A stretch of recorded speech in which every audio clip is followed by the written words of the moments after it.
the people, have the power to create machines, the power to create happiness. You, the people, have the power to make this life free and beautiful, to make this life a wonderful adventure. Then in the name of democracy, let us use that power. Let us all unite. Let us fight for a new world. We don't sleep to dream, we sleep to build stamina. Energy to do our thing, get your camera. This show is about to begin, so sit down and buckle it in. Let's go! Hey!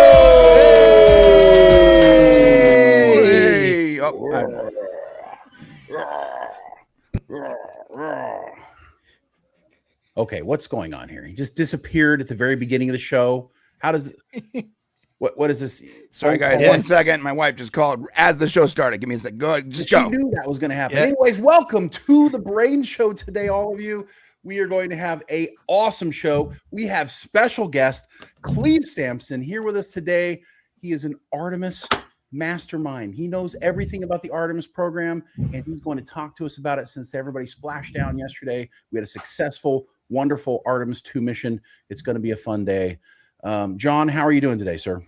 I am doing very well, my friend. It's been a great week, isn't it? Space, lots of sci-fi for me. I'm in my happy place, mate. You know, UFO docs. I'm complete, quite frankly. Let's go.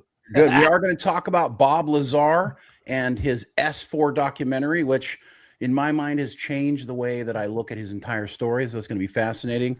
And sorry, cut back in. Cleve isn't actually not. No one can hear him. So let me fix that real quick. Oh, I haven't talked to you. Oh, there he goes. Okay. All right. He's back. Okay. All right. I just got introduced. I didn't think anyone would hear anything from you. You're running the show, man, just because you have all the controls. Okay. Here we go. Hey, I'm sorry, guys. Anyway. I'm back. Go ahead, Shane. I apologize. No, Brian, how was your week? Talk to us. Oh, I'm in editing hell right now. I'm in the middle of creating our first of 4 massive documentaries. I'm toward the very tail end of the doc, and it's hell. I don't know what to tell you. As much as I love making our documentaries, when you get to the very end, like the last few days, it's like someone's just poking you nonstop. It starts off fine, but after like 10 days of being poked in the eye, it's very difficult. And I'm there right now. I can't wait for the finished product, and I'm going to revel in how beautiful it is. But my Lord, it is so tedious. Yeah, it's kind of like being a child and growing up, and then suddenly your 15th birthday comes along and you realize you have to be circumcised, right? Kind of like that. Yeah, it's like that. Yeah, it's like getting a chunk of my penis. Yes, cut off. I figured that's it. Cleve, can Cleve talk now? Is he allowed? Did you? Go ahead. I think Cleve. I'm hot. Yes, Cleve Sampson. How are you doing this week, brother? Oh, it's a very exciting week. I'm thrilled that the Artemis mission was so successful. I know a few of the astronauts that were on that mission, so I'm very happy to see them back on Earth. Awesome, beautiful week. Awesome, yeah. I'm so excited you're here with us today because you're going to tell us all the ins and outs. We're going to get stuff that we didn't hear, and we followed the mission really closely, and it was actually super exciting. And I'm intrigued by all the people online who are insisting that it never happened. I guess you're just going to have a certain population who are complete and utter idiots.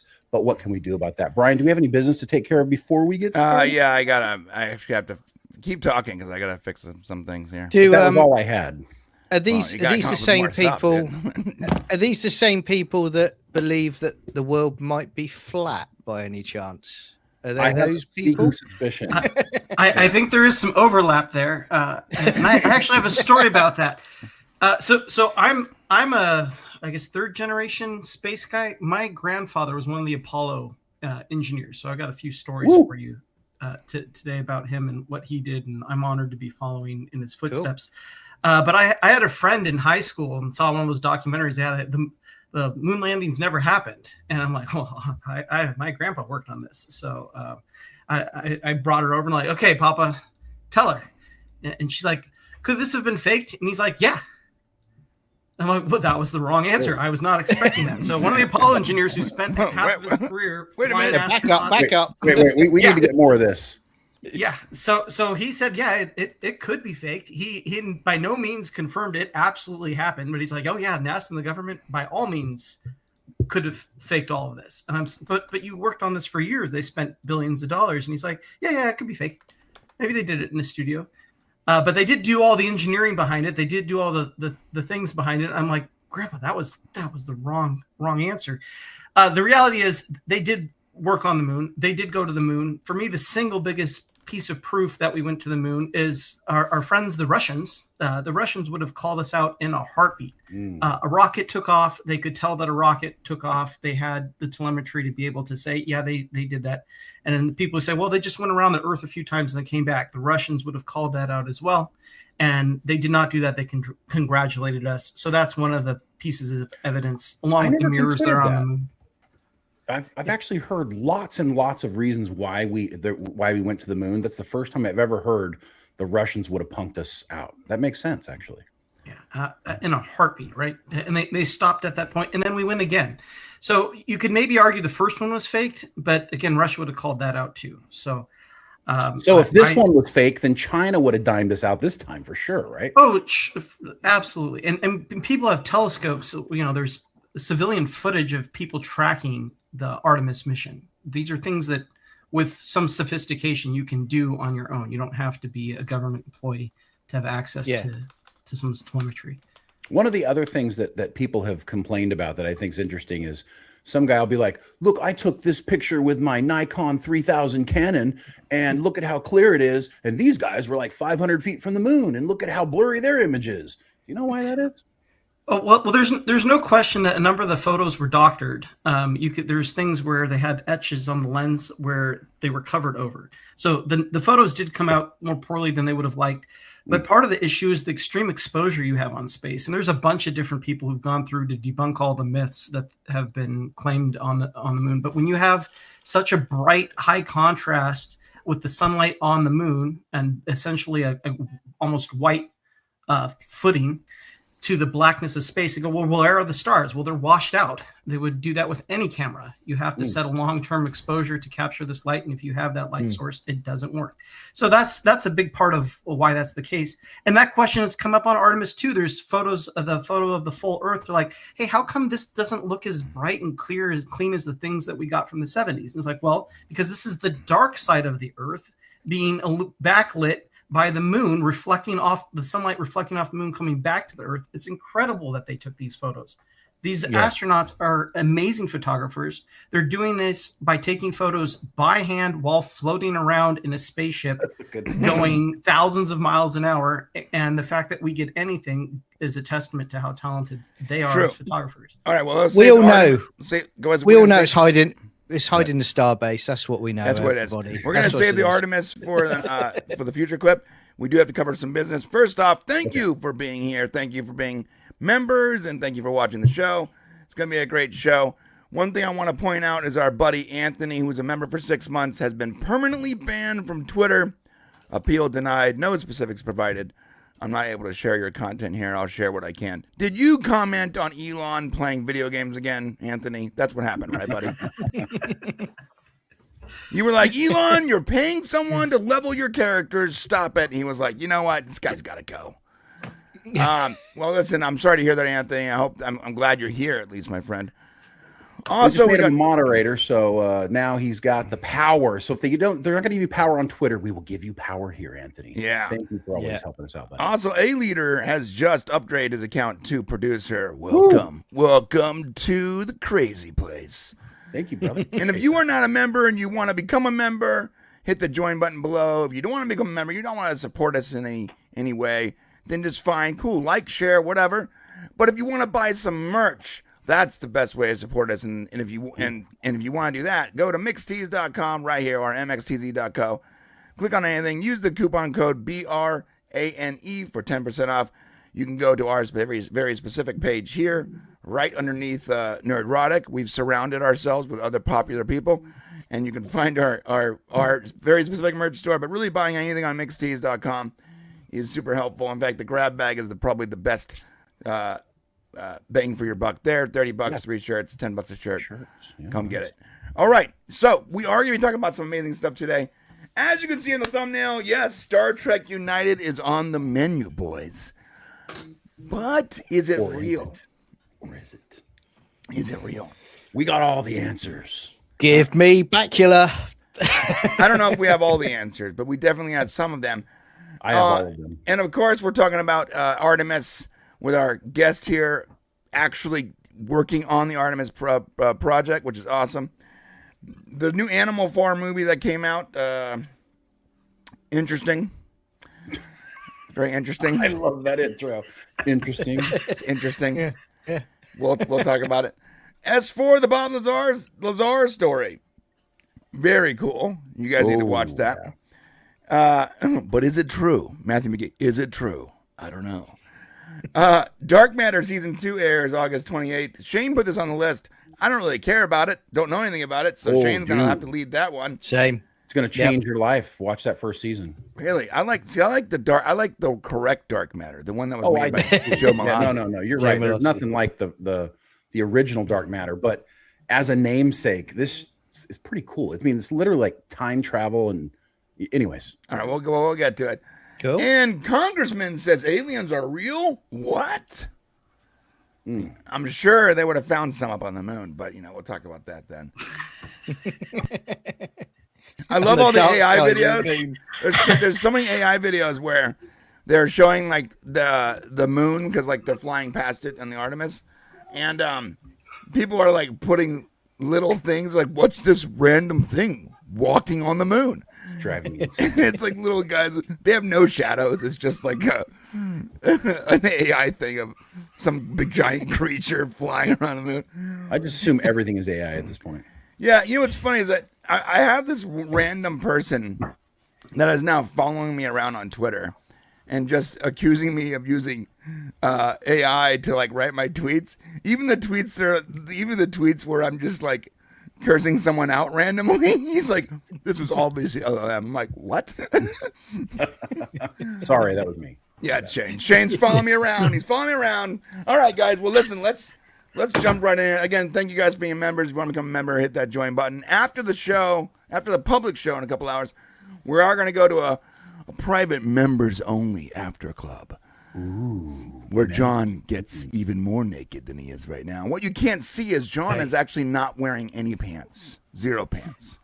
This is what us Brits do. It's normal over here. Why you always got to make me feel bad? He was mad that his Artemis thong didn't make it in time for the show. Yeah. So I've got my limited edition BRANE Show banana hammock on right now. It just says Shane's face. Yeah. Oh God, that's frightening. Oh my! Oh, that needs to be. We need to make that a product. Next week on Mixed Teas in the Brain, there'll be banana hammocks with our faces on them. You can buy your own banana hammock with our face. And trust me, Shane and Brian aren't smiling on that one. That's for sure. John's banana hammock. It would just be from the top down. See his eyebrows. Listen, no one will ever sleep with you again. But that's okay. Again? Okay, no one ever did sleep with you. Freaking incels. Direct Thoughts said I made an Artemis 2 tribute video on Rec Films Montana DMCA safe. Check it out later if you want something inspired to watch. Yeah, thank you, Rec. We'll check it out. Okay, well let's jump right into Star Trek, huh? Oh yeah, let's do Star Trek clear my throat. Because that's way more important. All right, let's go. Well, we need to talk about. Oh my God, I just moved the thing. We need to talk about that first because it was on the thumb. Oh, it's bigger on the thumb. You're right. Yeah. Sorry, Clee. We made you small. No. Hey, Star Trek inspired all these people. So this is true. That's right. Okay. Yeah. All right, we are talking about Star Trek United. What is it? Why is there an IMDb page? Why is everyone reporting on it? Why is Cosmic Book News writing entire articles ripe with AI imagery, bad AI imagery, of Scott Bakula as the president of the Federation, picked up again by Trek Movie and other more reputable online sources? It looks like where there's smoke, there's fire. If there's a new Star Trek show, wouldn't that make sense? But... and I hope this is not going to be a giant wet blanket for people out there. But. Oh, okay. But, while I would love to see a Scott Bakula-led Star Trek United show, I'm fairly certain, and Shane's going to give us more information, but I'm fairly certain there's nothing to this smoky fire that is Star Trek United. But Let's figure it out. Shane, talk to me, dude. There is something to it, but you're not far off here. So, if you guys go back, so as we all know, we saw the pictures this week of Star Trek: Strange New Worlds and Starfleet Academy. Their sets were being torn down, and a lot of people were like, going, "Yeah, you're welcome. I did that." You know, there's got more views than the actual series. That did. That's true.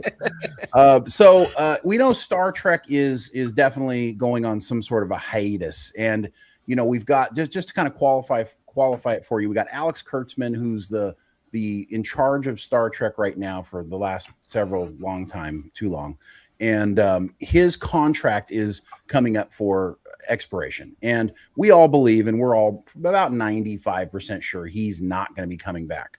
So there's going to be this little break. So, but this interesting thing happened before any of this was announced. Back in October, okay, Mike Sussman, who was a writer on Star Trek Enterprise, put out that he basically pitched Kurtzman and Paramount on a new Star Trek TV show called Star Trek United. And this Star Trek show would follow the events following Enterprise, where Captain Archer now is President Archer, and we end up following his story as he continues on, and which would make sense because he's older.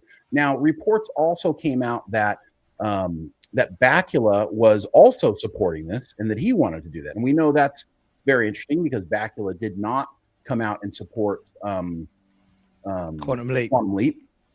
So it's interesting that he came out and supported this as something that he wanted to do. And Mike Sussman, being connected to Enterprise, being a writer, was kind of a big deal. And for all of us legacy Star Trek folks who go back and say this new stuff hasn't been great for us, but we would like a return to the old stuff, especially since lately Enterprise has kind of grown bigger in our hearts now that the series is over, because there were people who didn't like it, but we could see a return to that.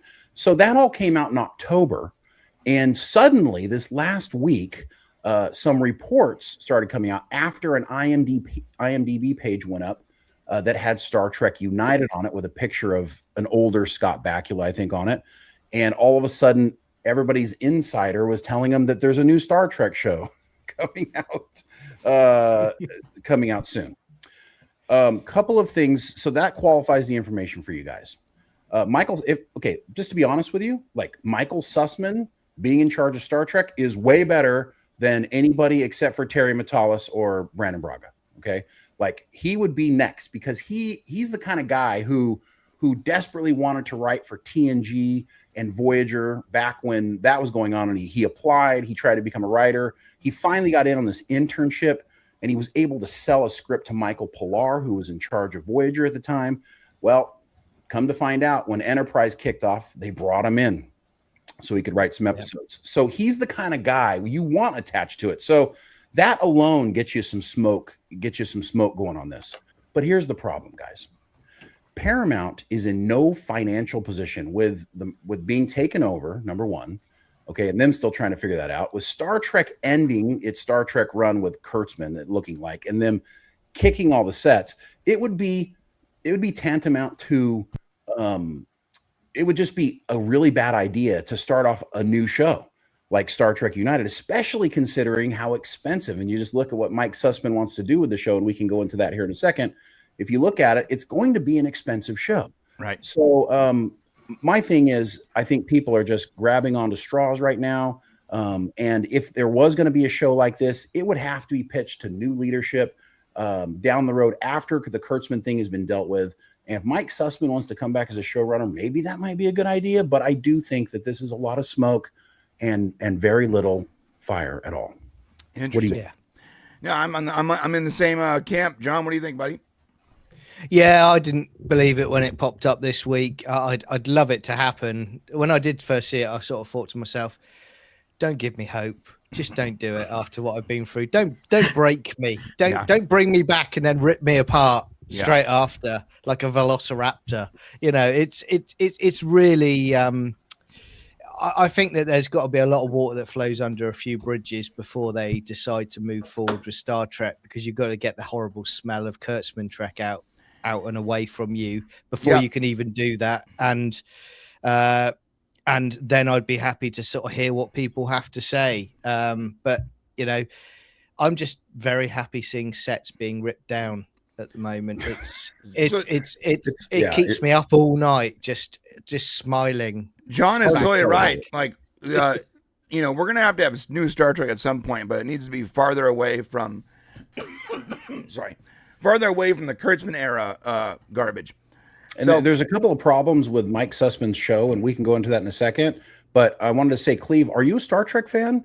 And since you work so close to NASA, do you like follow Star Trek at all, or? So I am a Star Trek fan. I haven't kept up very well. I'm very much Team Picard. Yeah, you haven't been missing anything, brother. Okay, go ahead. Yeah. Okay. I enjoy the movies when they come out, but I have not been following them. Kids kind of have killed my ability to follow sci-fi. Okay, no worries. Yeah, so what's interesting here with Mike Sussman is that if you kind of get a piece of what he wants, listen, it would be cool to bring back Bakula, no doubt about it. But one of the problems is the show that Sussman is pitching is basically you got President Archer. It's kind of what would have happened after season 7 if Enterprise had continued to go that way.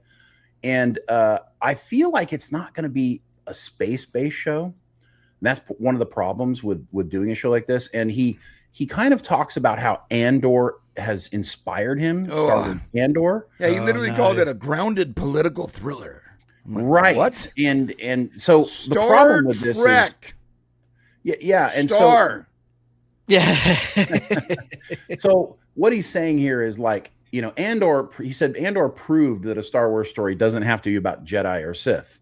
Let me tell you, a Star Trek story has to be about, you know, Starfleet officers and Starfleet personnel going into space and meeting new aliens. That's the way it has to be. And if you're going to do an Earth-based Star Trek show, well, I think Starfleet Academy has already shown you how that, besides all the other stuff that goes on with it, that something like that doesn't work. You really need to be out there doing something in Star Trek. Yeah. And we talked about that. Warning signals. Yeah, we talked about that. Starfleet Academy, the concept is rotten. It doesn't work. In itself, yeah. Forget the casting, forget the writing. Forget all. I'm trying. Forget the show you just watched. The concept of a grounded group of cadets doesn't work for a Star Trek show. Now, for a single episode, sure. For a backdoor pilot to something bigger, like what I thought Academy was going to be, where they were going to like show these characters in the Academy leading up to their, you know, season 2, which would essentially be a less silly Lower Decks, you know, show. That's where I thought they were going to go with that.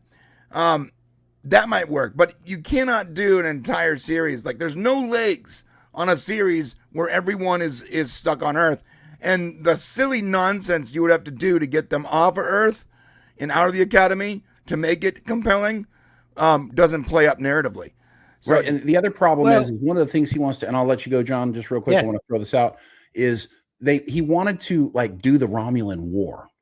So here's the other issue with it is, like, if you're going to do the Romulan War and you're going to do it right, it's going to be expensive.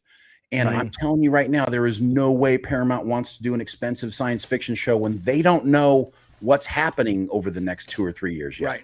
So that would be a huge problem. Sorry, John, go ahead. No, it's fine.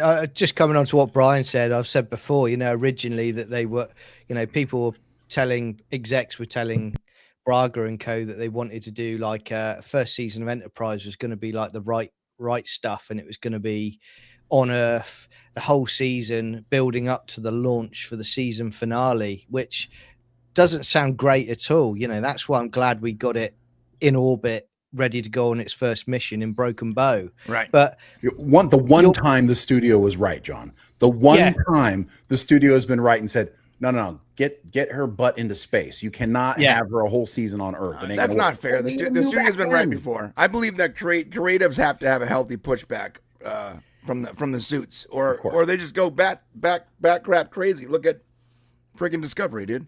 Well, there are some of the execs, as we know, that said to Braga and Berman in a meeting, they said, well, yeah, Enterprise, what we could do, we could have a real life band or music group from modern day performing in the canteen every week. And then Braga was like, but you do realize we're in deep space. Rick Berman's like, it's not in the Bible. No. Yeah.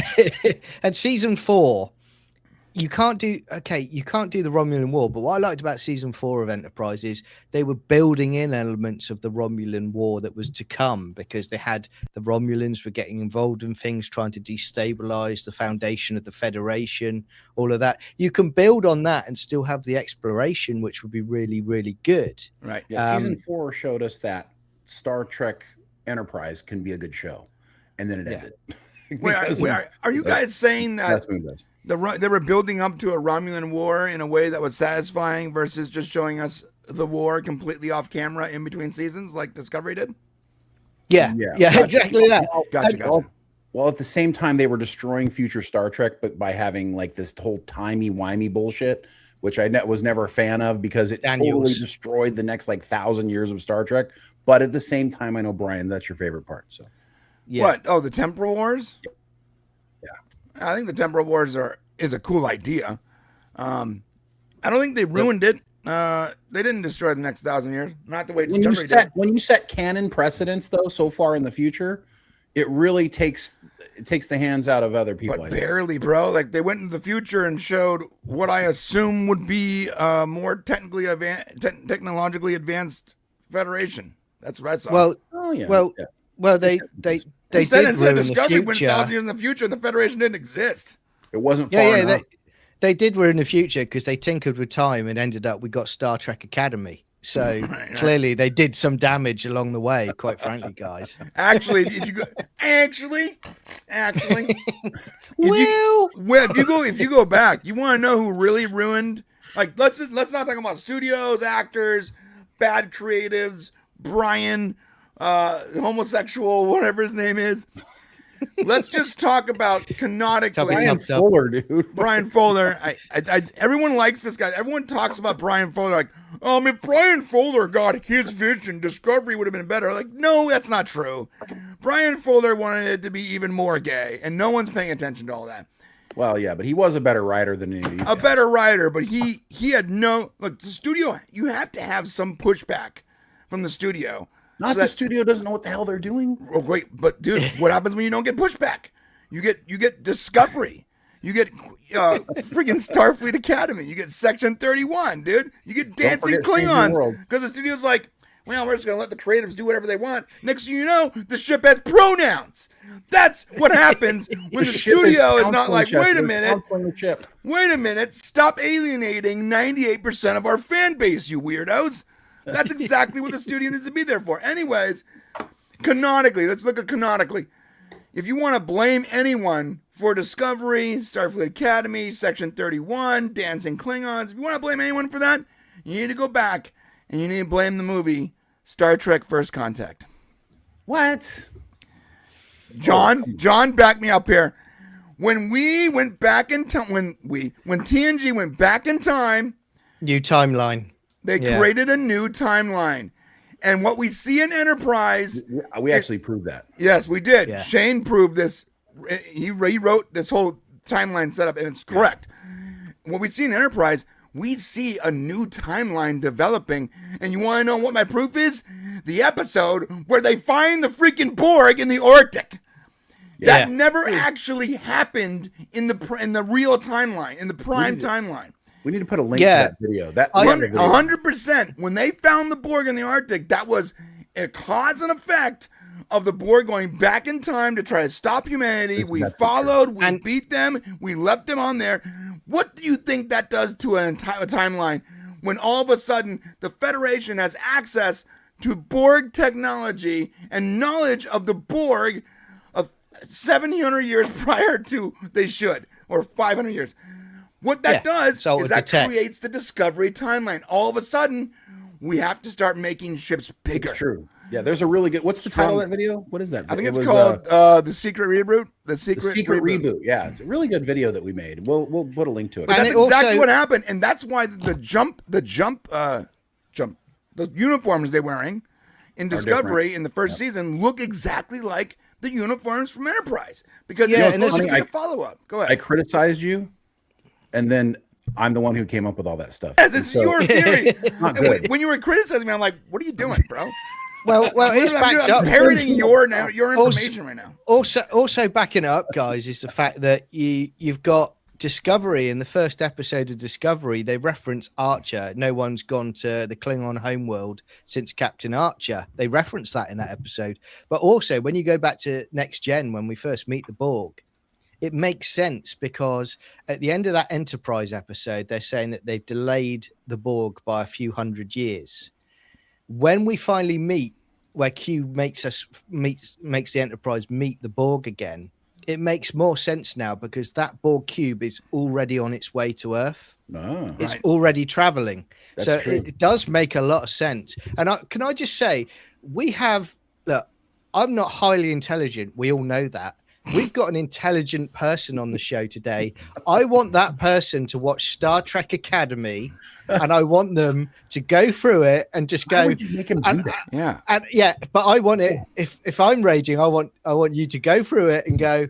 But this makes no sense, and just come back with a load of notes. Star Trek used to have like actual advisors. Remember, scientific advisors that would be like, can't do that. Oh, no, you need the Heisenberg, what's it called? The something compensator. Heisenberg compensator, or the technology doesn't work. We need to go back to that. Instead of ships that somehow become sentient because of some magical orb in space or sphere or planet, living planet, and that ship starts wondering what its sexuality is in real time. Imagine if someone like Cleve was on the show as the scientific advisor, and he'd be like, "Hey guys, none of this makes sense. We need it. Stop smoking marijuana while you're writing these scripts. It doesn't work." That's exactly how he'd say it too. Marijuana. Ganja. But it makes it fun. It's fun to fly through space. But that was part of what was so special about Firefly, right? They actually like, hey, we don't hear the engines fire up because you wouldn't. Some of those little details that really add a lot to the credibility of cowboys flying around space. Yeah, my favorite thing about Firefly is when you had the establishing shots, there was no sound. It was just empty echoes. When something flew off the ship, they would hear it inside the cab when it smacked the ship. But when the camera showed what was flying off the ship, nothing, just an empty echo. An empty echo in sound is when you have the room tone, but nothing else. And so it sounds empty. It's very cool the way, like, Firefly is one of those shows that people wouldn't look at as hard sci-fi, but really pay attention. We're in the future, and they're speaking a language that is a combination of the languages we currently speak. That's true. I'm gonna reel you back here. This is not a Firefly video. Sorry, we were gonna do something. You're right. But that is hard sci-fi. Like that is. I agree with you 100%. Yeah. But if you guys want more crazy theories about Star Trek, we also can tell you how the Romulans created the Borg. Just search it up on YouTube. Got some good stuff. Oh yeah, we got tons of great stuff. All right, well, we're gonna wrap this one up, and we'll be talking about Star Trek again later on in the show. Because we have some information from actual reputable sources about how Kurtzman's meeting with Paramount went and what they said about the future of Star Trek at Paramount. Remember, Paramount... What do you mean we didn't make any money? Paramount's now owned by the Ellisons, so there's a whole new leadership over there who probably doesn't care very much about Star Trek, but now they're probably going through their catalog and they have some things to say about it. So we'll talk about that later on in the episode. But for now, we're going to wrap it up. Guys, final thoughts on this, then we're going to move on to the next topic. I think I've had all of my say. Okay. All right. Then we're... Not happening. Not happening. So no Star Trek United. Cool. Yeah, I don't think so either. Also, I think if it was going to happen, it would have had to have happened in the next few years because Scott Bakula, as much as I love the guy, is starting to look his age, and you can only Jean-Luc Picard is very old too. I don't know why I said it like that. It didn't make any sense. Yeah, I don't know why you said it that way either. Patrick Stewart is pretty old. Scott can go for a while. I suppose. Well, I could play a young Picard quite clearly. I've got the accent. I've got All right, the wrapping head. it up. Next topic. Thank you guys. Let's go. Oh my gosh. You can tell when Brian's like tired of us. Like he's like, all right. He I despises agree with us. John though. John's 80% of the way there. Yeah, right. You just Just need need to the get that uniform. serious face. What do you mean? Picard. Okay. Let me move on to the next thing here. Artemis. I have all kinds of saved tweets. Here we go. We got some super chats here. We should probably grab too. Okay, go ahead. Where are they? I'll give you one hint. They're in the We chat. have one. Why do you say some? There's one. No, that's not true. We've got One. We we got one from Tim Mac Mox, and So- we got one from Penny. Oh, it's a membership. Yeah, okay. All right, here we go. Yes. Yeah, hold up. Give me a second. Listen, you do what you got to do. You're rushing I'm me, just saying. Shane. You're rushing me. Listen, I you got my can add a fourth bookmarks. person to the show, and this is what happens. Yeah, there's so many windows. Like I don't have enough windows. I need more screens. One, So two, we three, are gonna four, do five. Artemis I right need now. 6 screens. Yeah, I'm For gonna those set of you up. wait, yeah, we're gonna do Artemis right now. But real quick, I'm gonna read this. I know you can put it up. It's up. At Tim Mac Mox. Dude, your name's hard. Okay, but that's good. For $4.99, thank you so much for the donation. Thank God I manifested finding this stream. Oh, dude, thank you. I have faith. I have faith if the heart that United will be the true revival of Star Trek. Nice. Dude. I have TOS faith United of will a Star Trek. heart.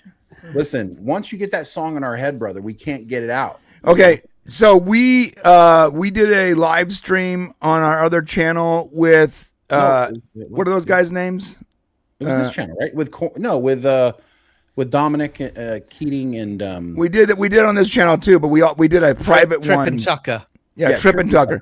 We did a private one on the other channel, Connor Trinier. and the guy they sing like a really dirty version of the theme Dominic music. Keating. Dominic does, yes. Dominic does. Yeah.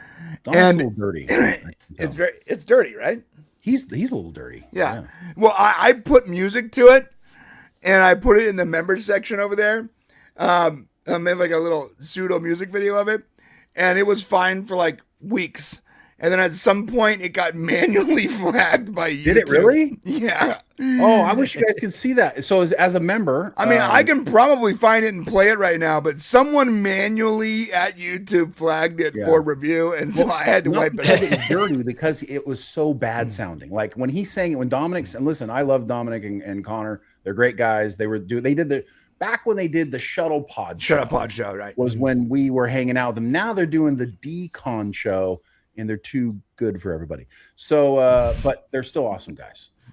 I'm just saying, things changed when they went from Shuttle Pod to Decon. Yeah, So- yeah, they changed producers. That's what happened.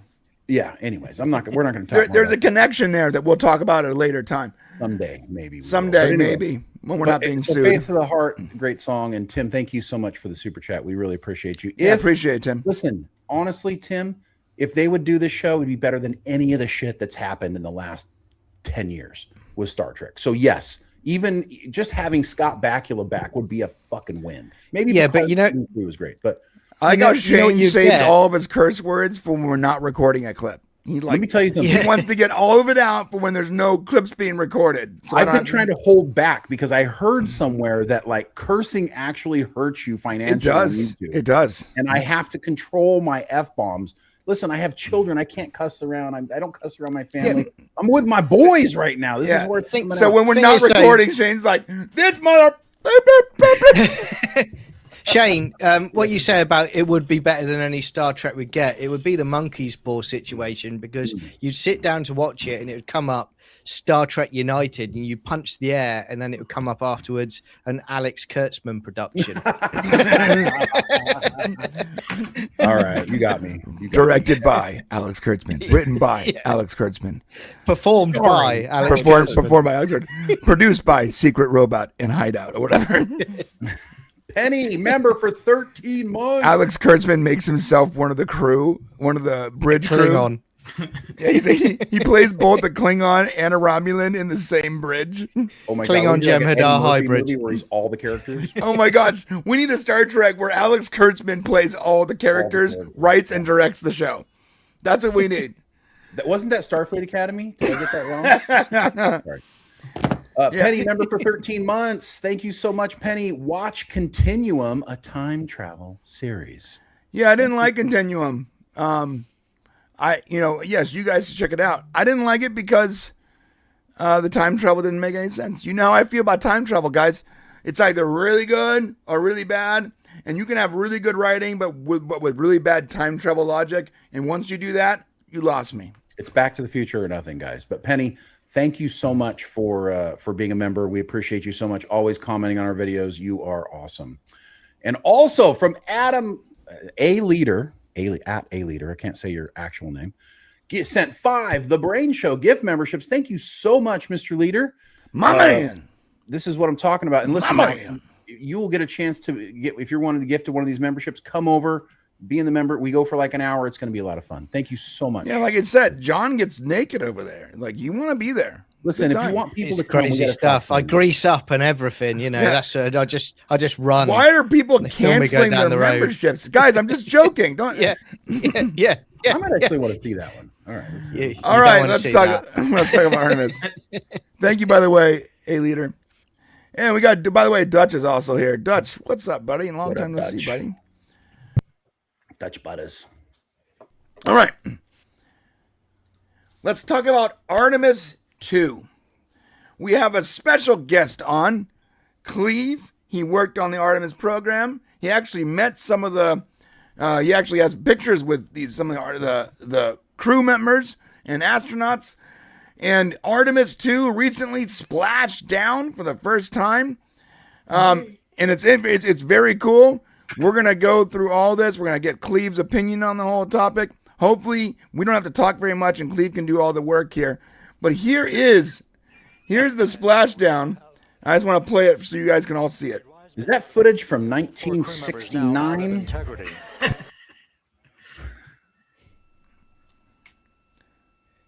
Pretty rad. Well, I saw all the AI videos, by the way, where they made the balls into alien heads. Nice. I have a comment about this later after Cleve does this. All right. Yeah, so here they are pulling the astronauts out. They circled for quite a while. It was almost an hour before they started getting them out after they splashed down. They have to safe the vehicle, make sure it's not leaking any hydrazine. Hydrazine's a propellant that they use for flying around the spacecraft on the last final legs, and it's super toxic to humans. So there's a lot of safety things that they do. Everything's very procedural by the book, and everything went without a hitch. I got to tell you, I was so excited to see them, each step of them coming in. When they're going through blackout, it's terrifying. And then when they first came through the comms and heard them talking and knowing they were alive, it was just such a nice sigh of relief. And then watching the various stages of parachutes all deploy and all of that worked and splashing down. Oh my! Cleve, everyone at NASA is nervous. I got a question Yes. for you. People were really worried before reentry because a lot of comments were made that NASA hasn't quite got all the heat shield thing solved. What was that all about? People getting worried about them coming back in. Can you tell us a little bit about that? Absolutely. Heat shield during reentry was the single biggest risk of this mission. So the purpose of this mission, just at a top level, was to prove out the systems. It wasn't to land on the moon. People go, why are we bothering doing this? It's to prove out that we have a rocket that works, that we have a crew capsule that works, a service module that works, that we can get people there safely so we can go do the next steps towards getting to the moon and then to Mars. So the heat shield, this is the same heat shield they used last time on Artemis 1. And on Artemis 1, they did a skip reentry where they bounced off the surface of or kind of the atmosphere. And in that process, it ended up damaging the heat shield more than expected. It was still not completely destroyed. They got the vehicle back, but there was more damage than was planned for, than is desirable, than is allowed. So they actually changed the profile for coming back in. So this time they did a direct insertion instead of skipping once off the atmosphere to burn off some energy. They came down through it. And I'm going to be I'm going to make this nerd. I'm assuming because I'm here with fellow nerds, I'm going to make this a little nerdy, but not too nerdy. I'm not going to do. Ooh, I like it. I like it. So I got some models here. Here's the Orion crew capsule here. That's what you see floating. There's got the balloons on the top that we saw in the video. We've got 4 people in here. This is about the size of volume of 2 minivans. That's what they kept saying over and over again. On the bottom here is the heat shield, and this is just a foam little model. But what happens is they come in through the atmosphere. They're going in through the atmosphere, and they're slowing down on here. The first heat shield, you can see the streaks on it if you look up any pictures online. But there were chunks taken out of it, and if this heat shield fails, all the astronauts will burn up instantaneously. They won't even know it. They won't like get like, oh, this is uncomfortably hot. They'll just be gone because it'll rip apart. They're getting to temperatures of the surface, half of the surface of the sun. So they're about 5,000 degrees Fahrenheit coming through here, slowing down through the air. So conservation of energy. They had that giant rocket they were sitting on top of, put a lot of energy into them going up into space. They have to burn off all that energy coming back home. They burned off all of that going through the air. So what this heat shield does is we don't have any materials that can survive at 5,000 degrees Fahrenheit. Everything melts. Everything just goes away. And so they intentionally use a material that ablates. And ablation is a fancy word that's basically saying the material starts burning up and flaking off. So it actually gets consumed and then flies away. So they can consume that heat energy can come off, and you have a fresh layer and then another fresh layer, and it keeps flaking off. But if too much of it flakes off, or if chunks flake off and it doesn't burn evenly, you create a hole in the system and it's game over. So that same heat shield, it worked beautifully. They used a different profile to try to burn down some of the risk, and it worked out great. I'm sure there'll be a lot of analysis coming out once they analyze the spacecraft. And now that's that makes sense. Now, didn't Columbia actually broke apart because of the heat shield? So I get why people might be nervous. Yeah, you lose one tile, because with Columbia, there was a piece of foam, and they thought, oh, that didn't do any damage. But when it's moving at hundreds of miles an hour, it cracked the leading edge, exposed part of the spacecraft. It gets too hot inside of there, and the whole thing just ripped apart. Those astronauts didn't even know they were being ripped apart. It was instantaneous. Okay, so can you tell us, Cleve, a little bit about how you are involved with the project? And I know you work not far from JPL, and tell us a little bit about what you do, how you're connected, and maybe a little bit of inside info about Artemis. Well, I do work in Los Angeles. Cleve, I'm sorry. He wants to know if there's aliens or not. That's what he wants to know. That's my last question. Okay. I'm sorry. Go ahead. Yeah. Oh, okay. We'll get to the aliens and give you some very unsatisfactory answers, but maybe something you haven't heard before. SLS is a space launch system. Ooh. So it's big, right? It's like really big. It's huge. Oh yeah, it's a football field tall. This is way bigger than the Statue of Liberty, and this isn't a perfect model, but basically you've got these 2 giant solid rockets on the side. You've got here you have the core stage, and then there's an upper stage, and then there's the service module and the crew module, which fit up in here. So you have this big giant rocket to get 4 people around the moon and back, and it takes all of this energy to get them there.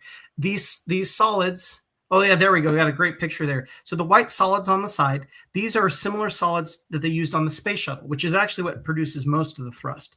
These are actually supersized versions of the shuttle solids. They have an additional segment. So you can see those horizontal black lines going across. They added a segment to these to give it even more power. And if you scroll, I don't know if you can see at the very bottom. No, it's covered up. There's 4 engines at the bottom, and these are RS-25 engines. Space Shuttle had 3 of them. SLS has 4. Thank you, Werner von Braun. Thank you. Yeah. Werner helped a lot in getting us into this into this Project Paperclip. Anyone? Are we going to get in trouble right now? Hold on a second. If we're talking about Werner, no. There's lots of things about Werner. We won't necessarily talk about politics here unless you guys really want to. No, we don't. Just so you guys know, the guy was a Nazi. We brought him over here to manage our space program. Anyways, go ahead. It's a lot. Now it's going to go ahead. And he did. And demonetized. Go ahead, Cliff. It worked. So what I do at my company is I actually do business development to make sure that people get the parts that they need, and we specifically build the valves. So my background is mechanical engineering. I specialized in aerospace, so I basically studied rocket science, and I know enough to help be dangerous and get these people some of the things that they need. So the rockets are very special, but basically all a rocket is this whole system is it's a tank that has your fuel in it, and there's two sets of tanks. There's fuel and oxidizer because you don't have your oxygen from the air. You have to bring it with you. You run that through a series of plumbing, and then you put it together at the rocket nozzle. An oxidizer, guys, is what gives oxygen so that it can burn. Yes. And so SLS used liquid oxygen and liquid hydrogen. And both are very reactive on their own. You mix the two together as they're very, very reactive. And that's how you can get a ton of thrust and power and control. But these are cryogenic propellants, meaning that they're freezing cold. So they're around -200, -300 degrees Fahrenheit. Wow. And having valves that open and close that can seal at these temperatures is a very difficult thing. It sounds like you almost work on the O-ring of these things. So the O-rings are part of what go into these valves. So we have super specialized. Right. So they use the Challenger that they operated outside of the temperature regime that it was designed for. And that's why you test and build as you fly. When you push that envelope, someone said, it'll be fine. And again, all of these things barely work. They do work. They have a margin of safety. But if you push outside of that, you lose lives. And that's part of the fun of all this is these 4 astronauts that are up there, that they're now home. These are real explorers. These guys are going out on a ship. This is the first time anyone's ever gotten on this ship and went into waters that are charted, but to a place that only a few people who have ever been to before. And more than this is kind of like, it's like building a rowboat. This is like building your own boat. Like you're going in your garage, you get a welder, you get some pieces of metal. I'm going to make a metal boat, and I'm going to go sail it around the world. And that is NASA's budget, by the way, so it makes sense. Yeah, NASA's budget is much smaller than it sounds like, because they're about $23.5 billion, I think, for the coming year, which is a lot of money, but is utterly insignificant compared to what we spend every day in other places in the world and what we're spending in just our debt payments. Right. NASA's budget is minuscule compared to the rest of the. Cleve, we have to save some of that money for LGBT education in Ecuador. It's very important. They already. They need to know more about that. And I'm very pleased with how the astronauts handled some of those questions, because a big part of this mission was, hey, we're going to get a man of color and a woman on the moon. That was amazing. And neither of these people made it about that.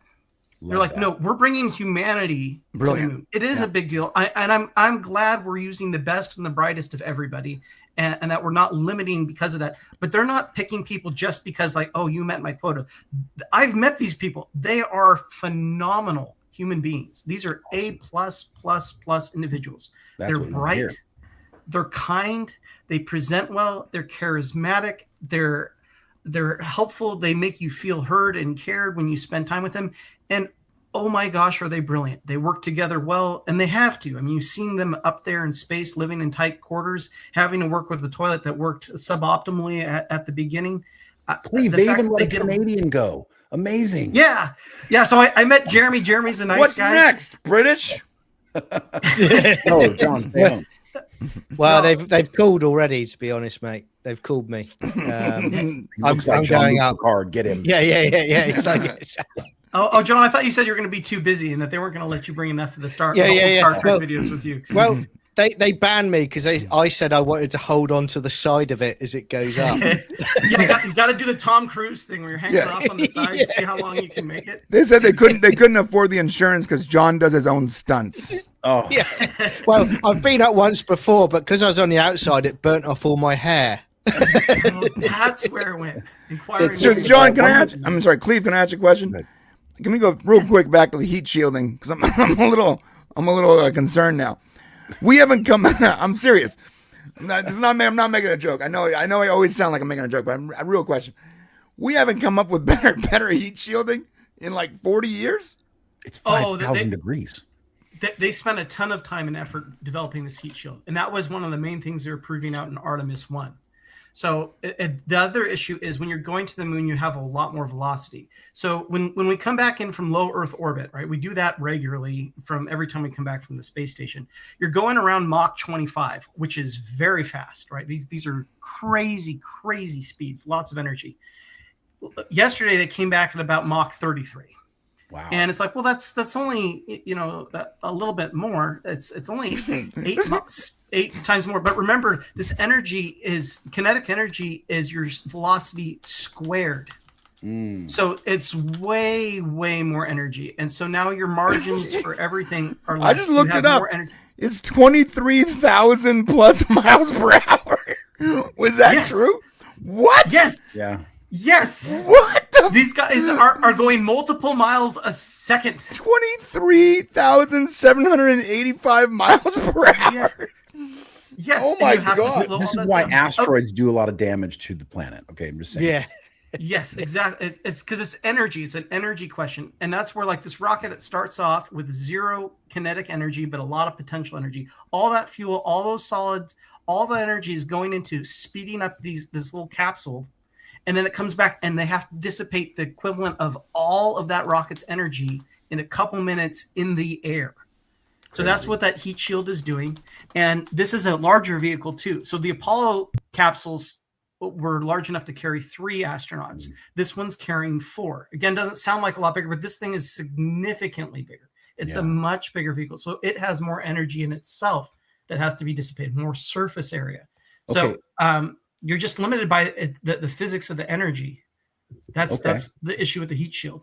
That's fantastic. So one of the other things that people have complained about that we kind of want to figure out here is a lot of people said, well, shoot, if we're all going to go all the way to the moon, but we didn't go down, what was the point? And can you explain how during Apollo you had to do steps to make sure things were safe, and how we had to do that again, and why, even though we've already done it before, why did they have to do it again this time? Great question. So Apollo did have a series of steps, right? The first landing was Apollo 11. So that one's pretty famous. Apollo 13 is famous for having issues. Apollo 8's the first time they put people up to go around the moon. And so people have been comparing Artemis 2 to Apollo 8. It's like, you just went around the moon. We've already done that. And we have. But again, we're doing it in a different ship. And you're doing this in a little spaceship. You're in an aluminum can. This is a bigger one. It's a different one.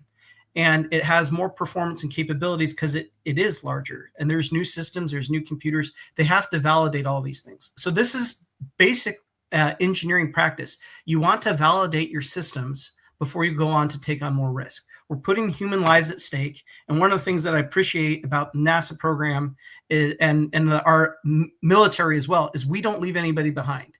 We don't want to lose somebody in space. We don't want to lose somebody on the pad. And we're trying our hardest to keep people alive. We're not using people as experimental monkeys. We value these people. We're trying to bring them home. So this is just engineering testing. And you could call this just a test mission. That there's science being done on this mission, but this was really to validate this new rocket, to validate the service module, to validate the crew capsule. So Artemis 3 will be to validate the moon lander, right? Is that what they'll do? Right. So the idea is try to meet with the moon lander, but still in low Earth orbit. So they're not going to land on Artemis 3. And I think it's not till 5 that they're planning on landing. Now, these schedules get changed and moved around. There's a lot of politics that go into this. And there's reasons to try to speed this up. There's a lot of criticism about NASA spending so much on this. Why don't we just use SpaceX? So we can talk about that too, if you want to go into those details. But we got to demonstrate what we have. And the idea is this is the next stepping stone to the moon. And then the moon is a stepping stone to Mars. So that's ultimately the mission of Artemis, is to figure out how do we get people not only to the moon, but beyond. Yeah, because if we can get people working on the moon and it becomes fairly regular, then that becomes a base for us to step into Mars, because getting people off of the moon is easier than getting people off of Earth, right? Oh, absolutely. So the moon has about 1/6 of the gravitational pull that the Earth does. So it takes far less energy to get from there. It's a great place to launch from a physics standpoint. The other thing is, and this is really the main reason for going back to the moon, because I like the exploration, like the Star Trek fans and all of us, is like, we want to boldly go where no one's gone before. And there are some people like, well, why are you going to the moon? It's like, we're not going to the same spot on the moon. We're trying to go towards the poles of the moon. And why that matters is we believe that there's ice in these permanently shadowed craters. These comets have come and deposited ice over the years, and we want to get there and claim those resources. And there's all kinds of treaties in place, but China doesn't play by those rules. China doesn't follow those rules. And China said they're going to land by 2030. And what Jared Isaacman told us a couple weeks ago in Washington, D.C., he said, we don't want to show up there and see a sign that says no trespassing written in Mandarin. Right. And that's what we're trying to avoid. So that finding water, it gives us drinking water, and that's important. But more importantly, you can split water into hydrogen and oxygen, which again are rocket fuel propellants that we need for launching off into space. It's wild that water has the perfect elements to make rocket fuel. Oh, it's almost like it was designed that way. Almost like it was designed that way. You can so you also use water as a battery, right? Because you can separate it using electrolysis. You can take a solar panel, split water into hydrogen and oxygen, and then combine it back together and have an electrical source. So there's all kinds of useful things you can do with this in space. It's not by the way, you can create that battery at home. You can split hydrogen at home very easily with common household goods and tap water. In fact, the more salt, the better. The more hard water. I'm serious. It's so incredibly easy to create your own hydrogen generator at home, and people don't realize that. So we're aiming for. Please be careful, because you play with matches and you can. I'm not saying to do it. I'm just saying you could. Don't do it. It's not safe. Don't try this at home. You would see the mushroom cloud going up over my home, from the US if I started trying to tamper with that.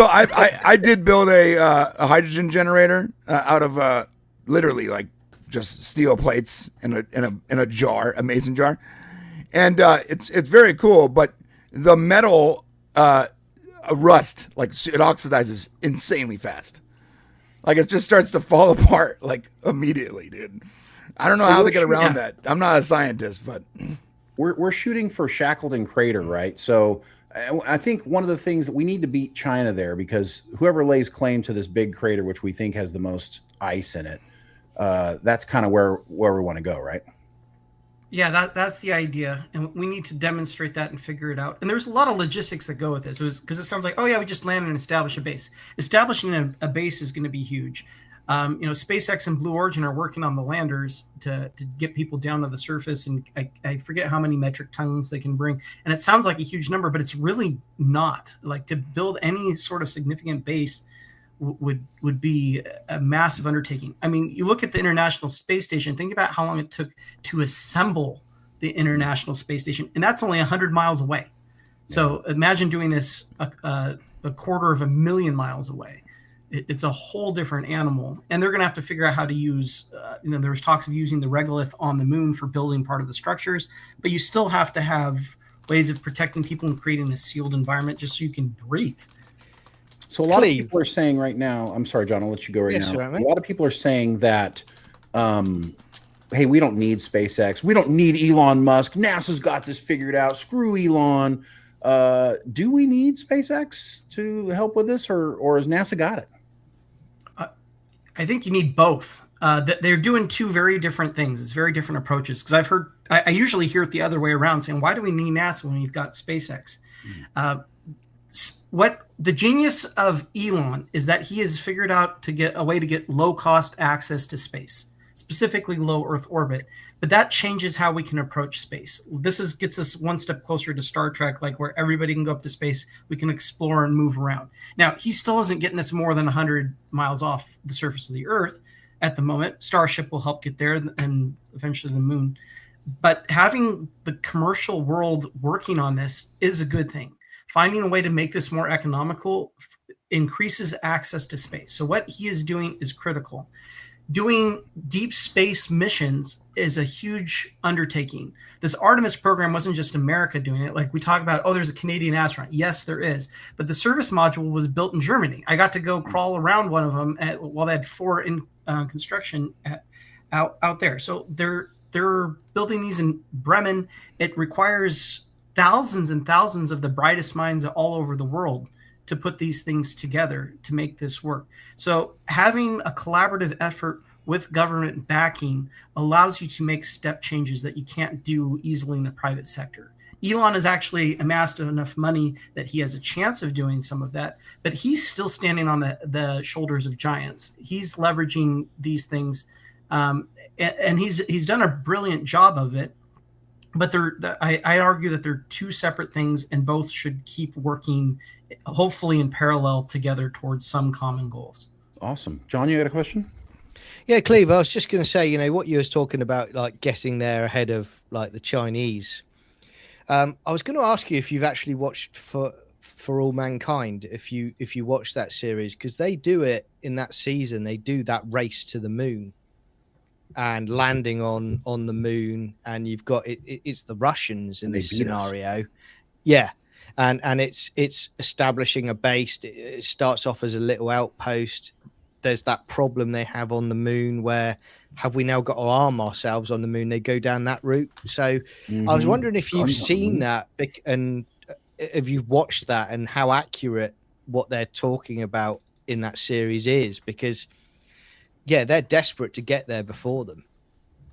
For what you were just saying. I haven't seen that, but if I recall the preview, this is like set back in the space race and like what would have happened if Russia got there first. Yes. Yeah. Is that the idea? Yeah. And we're not going to have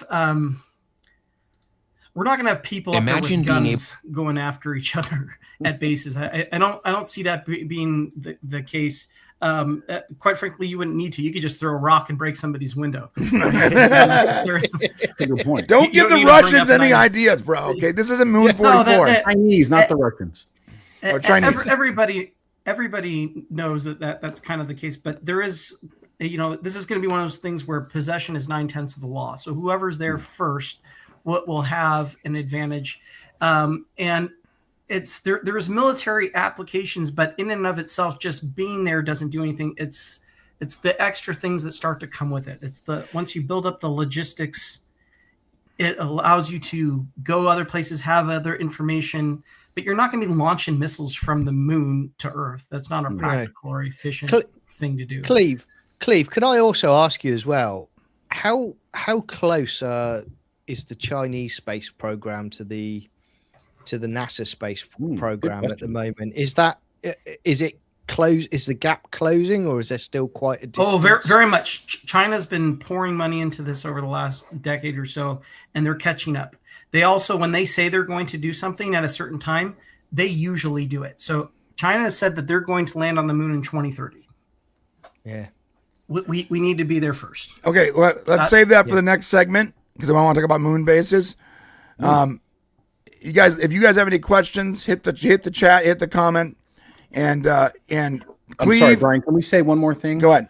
I just want to close this out. Cleve, can you tell us what's next for Artemis, and then if you have anything else you want to say about the program before we go out? And we're going to talk about the moon bases and more Artemis in the next clip. Just so you know. I get it, but this is our Artemis clip. Okay. Yeah.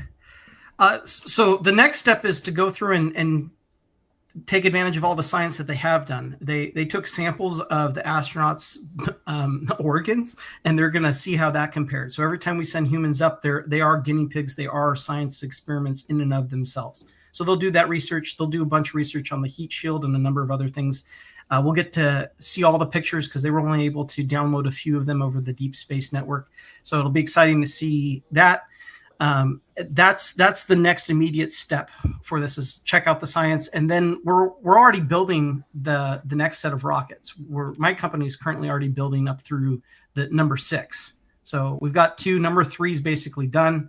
And then 4, 5, and 6 are coming, and they've talked about going out to 10 or more. So hopefully Congress will keep funding it, and then it'll keep going for many years to come. Thank you. Appreciate all the great information. And thanks for your hard work keeping the Artemis spacecraft and crew alive, brother. Thank you. All right. My pleasure. Guys, hit the comment section, hit the chat if you have questions for Cleve, and we're going to move on to the next topic. All right, I gotta fix Cleve's freaking window here real quick. I did want to talk about the moon base. So the moon base is interesting stuff, but maybe we want to do something in between that. You know what I mean? Hold up, dude. Yeah, you heard a lot of my nerdy stuff already. I love it. A leader for 5. I want to say lira. You know, I was stationed in Italy years ago, and I always think of lira when I see that. But £5. NASA need their own lander. They'll be waiting forever, relying on SpaceX and Blue Origin. Their projects are way too ambitious. Cleve, can you talk to that a little bit? Absolutely. So NASA isn't working on a lander. So by that regards, they're not going to be ahead of SpaceX or Blue Origin. That was the plan. They've both been funded. They bid on that a few years ago. SpaceX was initially selected. I believe there was they contested, that Blue Origin contested and has a collaborative effort along with Northrop Grumman. Sorry. They had a model a year or two, like a scale model at some of the conferences I went to. They're working on it. They're making progress. They should be ready, I believe, in the next year or so, hopefully, to launch and demonstrate in low Earth orbit docking and rendezvous, if not landing on the moon. So this is where the government is collaborating with the private sector. And I think that's a good thing as opposed to having NASA do it. Because if NASA does it, then it's just Boeing and Northrop and all of the expensive folks. They did the same thing with the original moon lander, I believe. They did with the Northrop Grumman back in during the Apollo program. That was, I think it was. Oh yeah, this is very much a team effort. Normal. So the SLS is a NASA rocket, but it's Boeing. Boeing built the rocket. Northrop Grumman built the solids. The Orion crew capsules built by Lockheed Martin. So these are still built by the big aerospace companies. They work together. NASA basically says, here's the vision. This is what we want to do. This is our mission profile. Here are the requirements. Okay, who wants to try to build what? And everyone goes and bids, and then NASA provides awards. So it is NASA. It is still NASA, even with SpaceX and Blue Origin. Those are just the companies who are designing and manufacturing the potential landers. Awesome. We also got another question here from Drew D. Thank you, Drew, for the $10. Appreciate you. Does NASA have interest in trying to make space exploration profitable? That would be brilliant. I love that question. We should be talking to Congress about that and saying, like, hey, what can we do to make this profitable? That's not in line with NASA's objective. So NASA's objective is to explore and has all these peaceful things. The reality is funding comes for political purposes, right? We need to do things to defend ourselves and be prepared. And that's really where the majority of the money comes from. So that is not NASA's objective. But that makes things more sustainable, and that's what Elon's doing. That's what Bezos is doing with Blue Origin, right? They're trying to make space accessible and affordable, and they've made it 100 times cheaper to access space than it was in the past. Yeah, we can just grab one of those asteroids and bring it back, and we got like billions and billions of dollars, right? Well, if you found a way to do that, because some of these they think might be like made 80% of platinum, and you could bring back thousands of tons of platinum to Earth, then platinum would become a commodity. It'd become a cheap. It's interesting. I see those Twitter posts where like, this asteroid has billions and billions of pounds of platinum. With that much money, the whole world would be rich. And I'm like, you don't know how economics work, dude. Yeah. Like if we brought back that much platinum, then platinum wouldn't be worth anything. I just bring it back for myself, just my back garden just stacked with platinum. Yeah, you need to bring back something useful that we use that's consumable that costs us a lot of money now. That's what we should do. Yeah, I mean, platinum's one of those things. I'm just saying it wouldn't be worth what it is now if you brought back that much of it. True. Well, go ahead. And maybe we do this on a different one, but we have dealt with the Armageddon scenario, from the movie with like, how do you deal with an asteroid with the DART mission a couple years ago? So I was involved with that too. So maybe we do another segment where we talk about what we can and can't do with asteroids. I like what Monkey Jeebus said. We just need to put a sponsor logo on the ships. Yeah. So yes, people always say idiocracy, but really, it's not a bad idea to put Debbie's moon pies on the side of the Artemis ship. Yeah, it's not quite Star Trek though, is it? Alien ship comes towards you, and it's got Baskin Robbins. You've got. Let's be honest, guys. It'll have a DraftKings logo for sure. Oh, 100%. A DraftKings logo and a Raid Shadow Legends logo. Raid Shadow Legends. We can't fight you with today. with a QR code. Yeah, we can't fight you today. Our toilet's broken. Come back tomorrow, everybody. Come back tomorrow. Come back tomorrow. Raid Shadow Legends. Oh my god. All right, dude. All right, let's talk about the next clip here. If you guys have more questions, we'll cover them in between segments. Okay. All right. Let's talk about Paramount and SkyDance. They just recently secured $24 billion from Saudi Arabia, Qatar, and Abu Dhabi funds for the Warner Brothers deal. That, by the way, has not yet been approved by the DOJ. Shane, talk to me about this deal, buddy. Yeah. So, listen, these guys need money to make things happen. We all know these streamers are broke. So in order to get the deal to go through, of course, it's going to cost the Ellisons a ton of money, and they don't want to pay for it out of their pockets. So what are they going to do? They're going to go looking for investors. And who are one of the biggest investors in the world in all things American? And that is Saudi Arabia. And there's a couple of good reasons why. A lot of people have said, you can't do that. Now Saudi Arabia is going to control or watching and stuff like that. Here's the thing about Saudi Arabia. They are incredibly hands-off. These people are trying to build their own infrastructure. They're trying to build their own. Sorry, one second. I'm getting a call from Saudi Arabia. What? Okay, yeah, tell them. No. Yes? You said not to talk about this? Oh. And we're going to end the clip early, guys. Just tell them sorry, they're not China. They don't have that. Wait, Shane, can you make sure the check cleared from Saudi Arabia? Got it. Okay, we're good. Okay, never mind. Yeah, Saudi Arabia is awesome, guys. They're great. That check never comes my way, though, does it? Another one here. But for all the people that are saying that they're gonna be hitting the comment section with us talking about glazing Saudi Arabia, we have no interest in Saudi Arabia. We have nothing to do with Saudi Arabia. We don't care about Saudi Arabia. These are just facts. Go ahead, Shane. Sorry. Yeah, no, I'm just saying, like, now in the future, could they suddenly have an interest in changing the politics and making sure that messages are being sent over? I mean, yeah, possibly. I mean, you got China already doing it with our movies. They've got some, because we want to make money in China, they're controlling some of the things in our movies. So it's possible. But here's the thing. Saudi Arabia is just they're looking for good investments. And investing in America is a smart thing. It has been for a long time. And they're trying to build up their industry. So if you guys are worried that we're going to suddenly be getting, squiggle TV shows and squiggle ads and stuff like that, it's not going to happen. Squiggle? Yes, you know what I'm talking about when I say squiggle. Yeah, I do. Yeah. It's really funny. I love that movie. Honestly, they got to raise the money to pay for it, and the Ellisons are not going to take it out of pocket. And bringing in somebody and giving them a percentage is a good idea. So, brought to you by Abu Dhabi. yeah. No, look, guys, they need money to make this deal happen. Look, a lot of people are like, "Well, Paramount, SkyDance shouldn't be buying Warner Brothers." Look, it's not perfect, but the alternative here is Netflix buying Warner Brothers. And let me tell you something, from a political standpoint, from a freedom of speech standpoint, from a theatrical standpoint, from an entertainment standpoint, the lesser of two evils is 100% Paramount SkyDance. You have two options, Netflix or Paramount. Netflix doesn't like theaters. They openly support the Democratic Party. They literally have Democrat ex-politicians on payroll. They are anti-freedom of speech. They control the entertainment. Everything is just as thrown together slop as possible to keep subscribers coming. I am not angry with Netflix. That's their whole business model.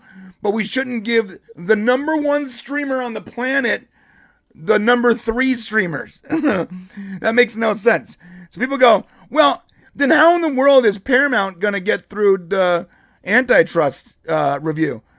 Well, if Netflix was going to get through it, then Paramount will get through it. Because Paramount is like the number 5 streamer buying the number 3 streamer. Netflix would be the number 3 streamer buying the number 1 streamer buying the number 3 streamer. So if Netflix could have gotten through, then Paramount will get through. It's just that simple. And just to point out, specifically, Saudi Arabia is only investing about $10 billion of it. You got $24 billion as like this larger funding package coming from the Gulf Sovereign Wealth Fund. So you've got Qatar and you've got Abu Dhabi and limited holdings. You got a bunch of people investing all from the Gulf. Now here's the thing. They're going to be minority non-voting shares. Okay. So they don't have a vote. They're just investors. So they will have a very limited direct control over any of the content. Maybe they'll have suggestions, but ultimately it's a small partnership. I mean, non-voting, that means they have no control outside of like, hey, we would really like to see squiggle cartoons. They don't even get to pick the CEO, correct? Yeah. Right. They have no control. They're just investors, and they're there to make money if it works out, which it probably will over a long period of time. Let me tell you something. A lot better investment than building that stupid wall. You guys know what I'm talking about? The wall. That's interesting, though. It's very interesting. I've seen a lot of YouTube videos about it. Like, basically, they're trying to build like this, 8-story reflective wall in the city. Yeah, it's a city, but it's like a single wall, like a gigantic vertical skyscraper. It's very like confusing. A city within a wall. We're living in a weird sci-fi reality. Right. They're like just totally self-sustaining. I'm like, when you say self-sustaining, are you talking about the slaves that are running everything in the background? Yeah. That's the only way you make that a self-sustaining city is if you have human slaves running everything, right? Yeah. We lost Cleve, I think. I think he got bored talking about guitar. He's back. He's All back. right. He's back. Anyways, these guys, they just want investment, and I don't really care where the money comes from as long as it's not as long as they don't have any power over it. It's called, I'm sorry, it's not called the wall, it's called the line. Thank you, Red Thoughts. 110-mile linear smart city. So listen, I don't know if Saudi Arabia is making the best investment choices, but they have so much money that they can lose and still be okay. Someone asked also if they run out of oil in the next 100 years.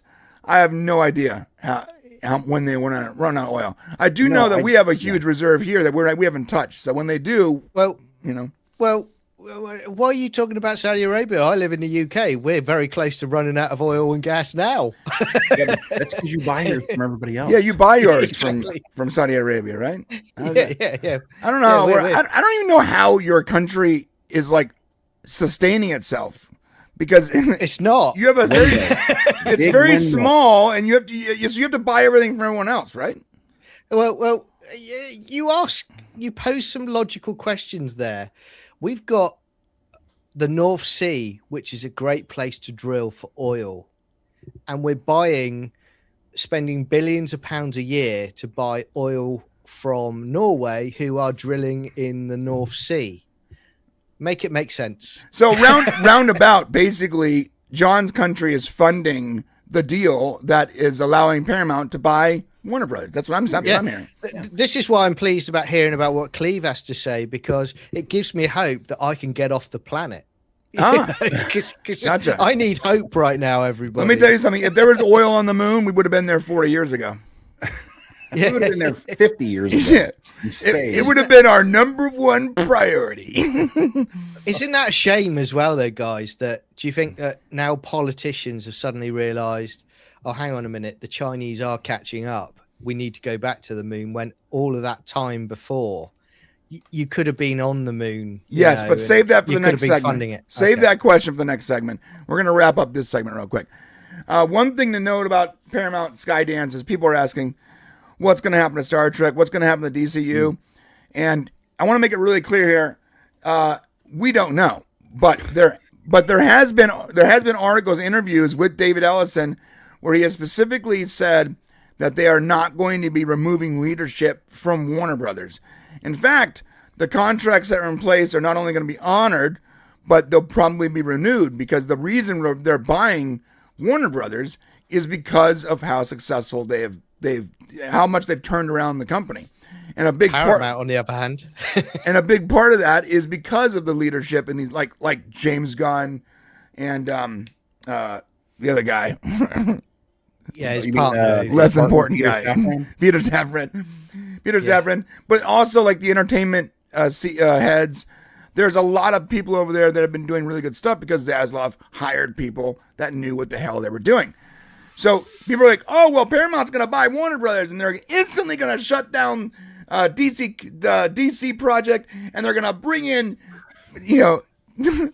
Zack Snyder. Zack Snyder. And he's going to bring back Henry Cavill's back as Superman and Ben Affleck's Batman, and Ben Affleck's in the corner smoking like, what? What are you guys talking about? Guys, it's not happening. Zack Snyder is not coming back to Warner Brothers no matter who buys it. Dude, Zack Snyder can buy Warner Brothers and then he still wouldn't get a return to DC. You would not get the Snyderverse back no matter who buys it, okay? He's moved on. Let's be very clear on that. The Ellisons, whether they like Zack or not, are not going to just, they're going to fire James Gunn because he doesn't like Donald Trump. That's not happening. None of that's true. All that's fake. On all the posts you see on Twitter and Facebook or whatever, they're all just trying to get you to engage with them so that they can get more followers and make more money off of your rage. So let's just put a pin in that. Even if they did fire James Gunn, even if they did fire James Gunn, it would still be like 2 years from now. We were still going to get a ton of James Gunn movies, even if that was a mild possibility. So let's just chill out. I tell you what, when Alex Kurtzman takes over the DC, you lot are going to be begging for James Gunn to come back. Right. And poor Cleve's like, how do I answer? How do I jump in here and make it be sensible? So Cleve's an actual rocket scientist, but yet we're the ones talking about here's the deal. I'm gonna close this segment because I just realized how boring it is talking about Paramount and SkyDance and Saudi Arabia buying Warner Brothers. It's an update. It's just so boring. No one really cares. What they care about is whether or not we're gonna get more DC films, whether or not Warner Brothers is gonna be able to work on on its own. Yes, we're going to get at least the next 3 or 4 DC films. And even if James Gunn leaves by the end of his contract, that doesn't mean the DC universe is going to go with it. And even if you don't like the DC universe and you want to do something new, then you're going to have to wait at least 5 years before that is even discussed. That's the deal. And them talking about closing this deal in July is fairy dust. No way. There's no way this deal closes in July. Them talking about it is them trying to put pressure on the people in charge of reviewing the deal. It's not happening in July. At the very earliest, Paramount, if they get everything, all the T's are crossed and the I's are dotted, at the very earliest by the end of this year. And I would argue that a safe estimation of how long it would take for them to close this deal would be middle of next year. Yeah, we're a year away. Well, maybe we could just do a little race later about, NASA going back to landing on the moon. Okay, we're going to talk about that again. Till they close the merger with Paramount and Warner, see which one comes in first. All right, let us know what you guys think in the chat and in the comment section. We're going to move on from this horribly boring topic. I'm sorry, guys. I didn't realize how boring it was until I was like halfway through. I'm like, I don't care about any of this. It was a nice update. No, it was a nice update because people have said they're concerned about Saudi Arabia. We need to let them know Saudi Arabia is not going to change your programming. Someone in the chat, are you sure? Did you check with Campia? Sorry, John. What? Let me tell you something about I watched not available. I watched Campia's show this week, and I was getting so annoyed with him. I'm like, I gotta stop watching Campia because he's so wrong all the time. His opinion just leaks into everything he talks about, and I get that. That's with most people, but he never actually says it's his opinion. He acts as if he actually knows James Gunn, as if he's talking with him on the phone regularly. It's the weirdest thing. The way he sort of props himself up as this expert with where he's sitting next to these executives. He's like us. He's just a guy on YouTube. That's it. He's just a guy like us who's been around a little longer. He's been longer, but he doesn't have. He's not talking to James Gunn on the phone. He's not hanging out with David Zaslav. He has no idea what's happening. It's all speculation. Anyways, God, dang this guy. Brian's had a grifter problem lately. It's been nuts. Driving me nuts. I'm gonna stop. Don't get me on that topic. I know, but turned him dark. Everyone, it's turned him very dark.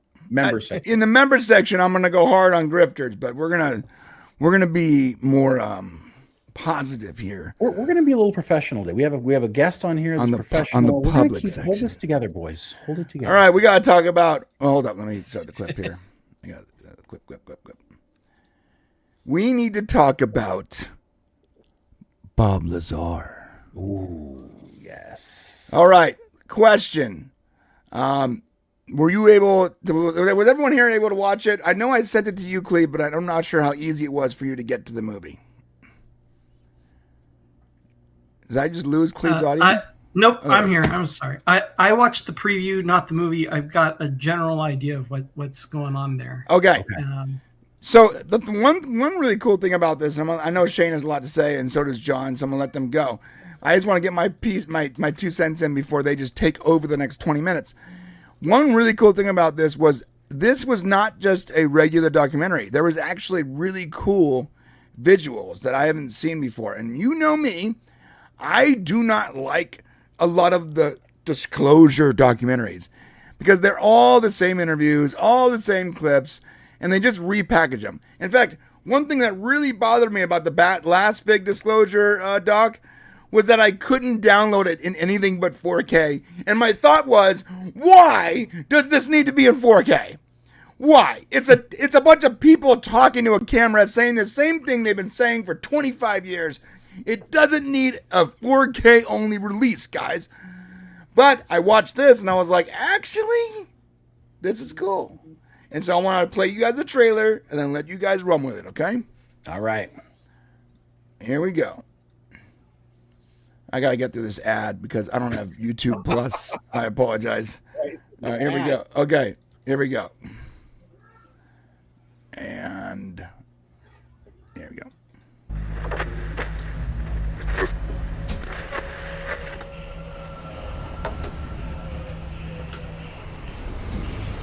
See, right away, this thing is much more visually appealing than every other alien disclosure documentary I've seen. Right away, dude. Fair enough.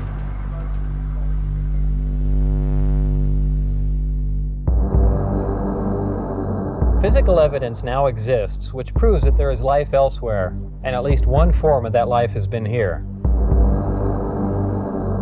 As of 1989, that evidence was in the custody of the United States government.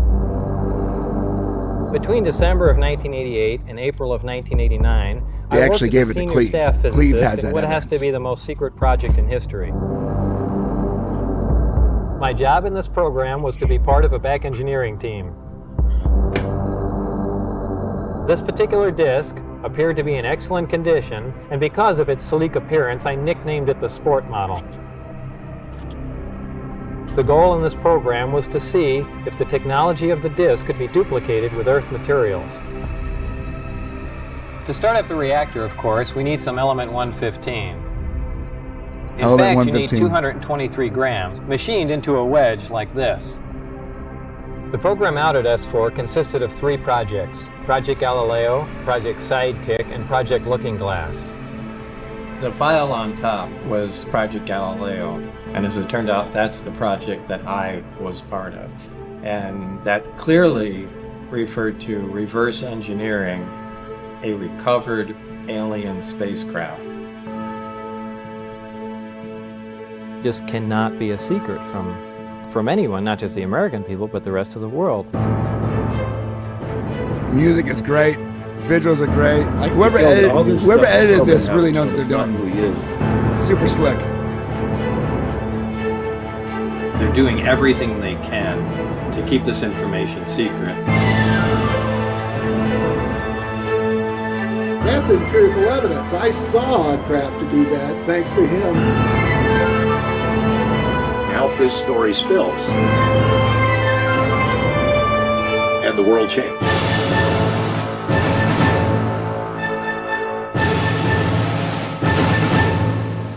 Can I tell you guys something? If you want to know why the price of RAM is so high, it's because we're using AI for this. That's true. Yeah. You know, RAM and chips are astronomically expensive and no one can afford it because AI. But you know what? it's sort of worth it. I mean, it's cool. Yeah, well, only a portion of it. So I will go into more about it. So S4, the Bob Lazar story, is very interesting. It's a project that's been going on for 3 or 4 years. They only use about 10% AI according to the guy who made it.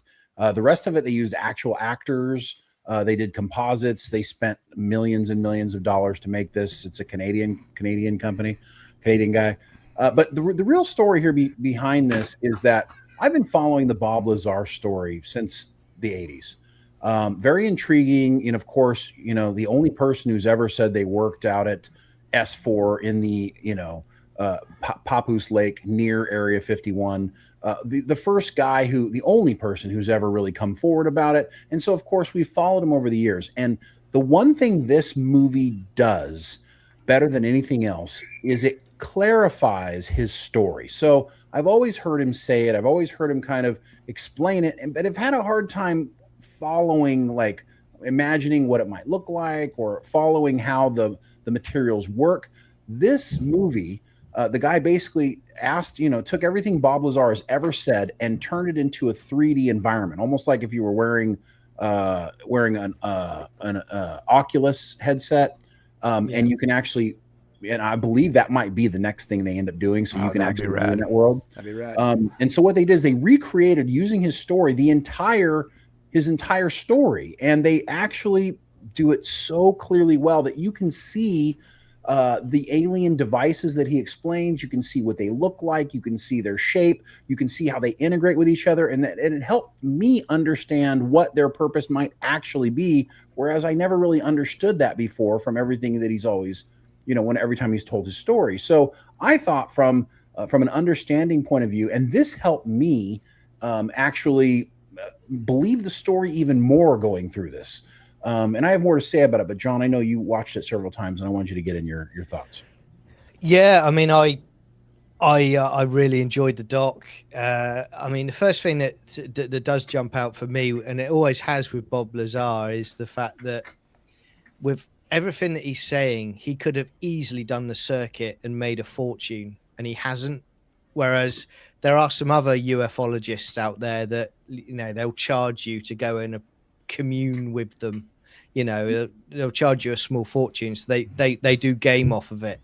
But most of these influencers that are experts or whatever, quote unquote, or actors from old TV shows, they're all just gaming on these documentaries. That's what they're doing. Like, they charge so much. I know, because we've talked to people that has told us, oh, you want to get this actor for your Star Trek documentary?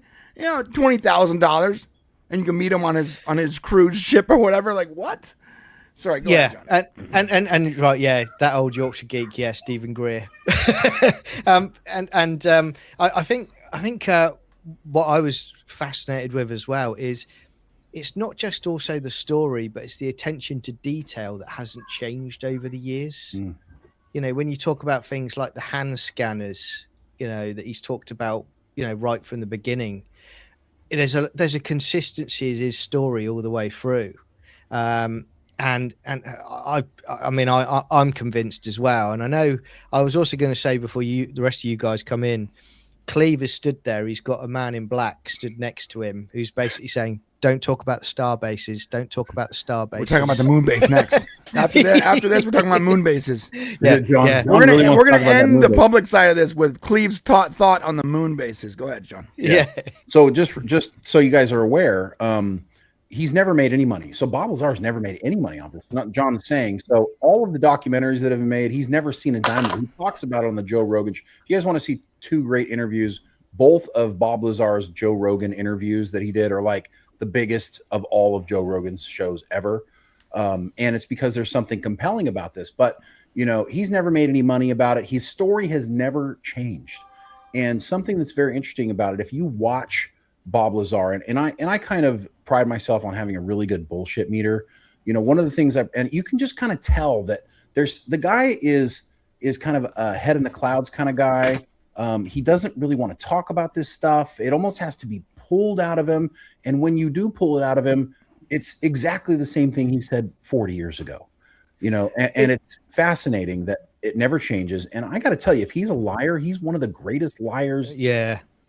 Well, So- it's interesting as well, you know, when they talk to George Knapp in this, and they talk about, you know, when they first got in contact, you know, Bob Levitar's friend got him in contact with George Knapp because he was he was an anchor on a Las Vegas news network, wasn't he?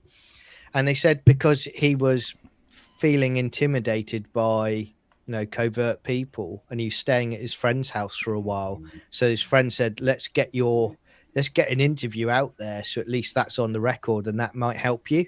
It wasn't even his idea. Yeah, it wasn't even his idea to come forward. It's like crazy. Yeah, Cleve, what are your thoughts on this whole thing and about, you know, we do with aliens, and, you know, I think you even have a cool personal story. What you got?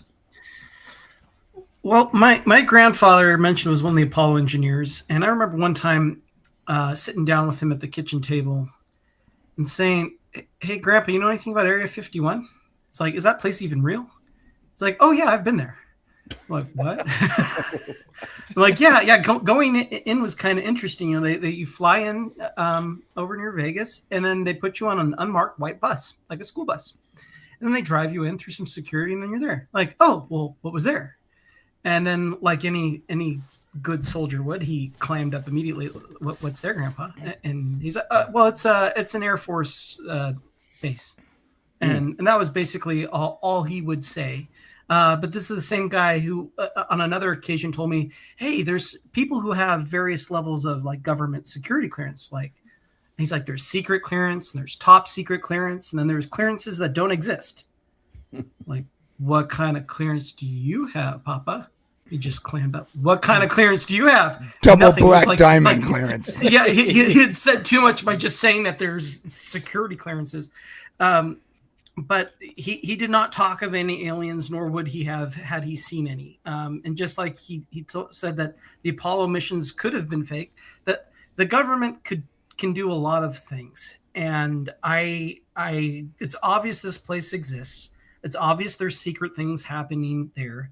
What those things are, I don't know. I'm sure that I can't say that I'm sure. I would imagine that they do various secret research there. If they had something that was out of this world, that seems like a decent place to keep it. I think if we had the technology, we would be using it. I mean, we've seen video clips of unidentified flying objects that move in ways that don't make any sense to me. Like, I'm like, that doesn't make physical sense. That's something that's operating beyond our understanding of basic physics. And where that comes from, I don't know. To say that it's from the U.S. government or from another government or another world, I don't have enough evidence to say for sure one way or the other. So for those of you who say this is all baloney, you could be right. For those of you who say that this is definitely alien, you could be right. I don't have enough evidence to conclusively say one way or the other. So yeah, I'm pretty much. Let's us all keep dreaming. Yeah. I'm in the same camp as Cleve on this one. I don't have enough evidence, but you should go watch that documentary, the S4 Bob Lazar story, because it's a good doc. Like, legitimately well done, very visually appealing, music is appealing, the story is cool. It's a very well-made movie, and I've seen a lot of these docs, and I'm not as big a believer as John and Shane is. I'm pretty much in the same boat as Cleve, but I've seen all the docs because I like the story of it. And I gotta say, this is probably the best one I've seen. The thing that I'm curious about with it, though, is like Cleve was just saying, you know, if you believe it or if you don't believe it. But when you see that the military footage that's come out, and like you were saying, Cleve, about you seeing the speeds these things are going and the maneuverability of them, would we have been able to create that technology without some sort of intervention? Would you say? Would we have had that ability to come up with that? And you're right. If we had, and it was US military had come up with that technology, they would be using it now. Then do you think that we would have needed to have had some intervention or back engineered some of this technology to be able to do those kind of maneuvers that we're seeing in these videos?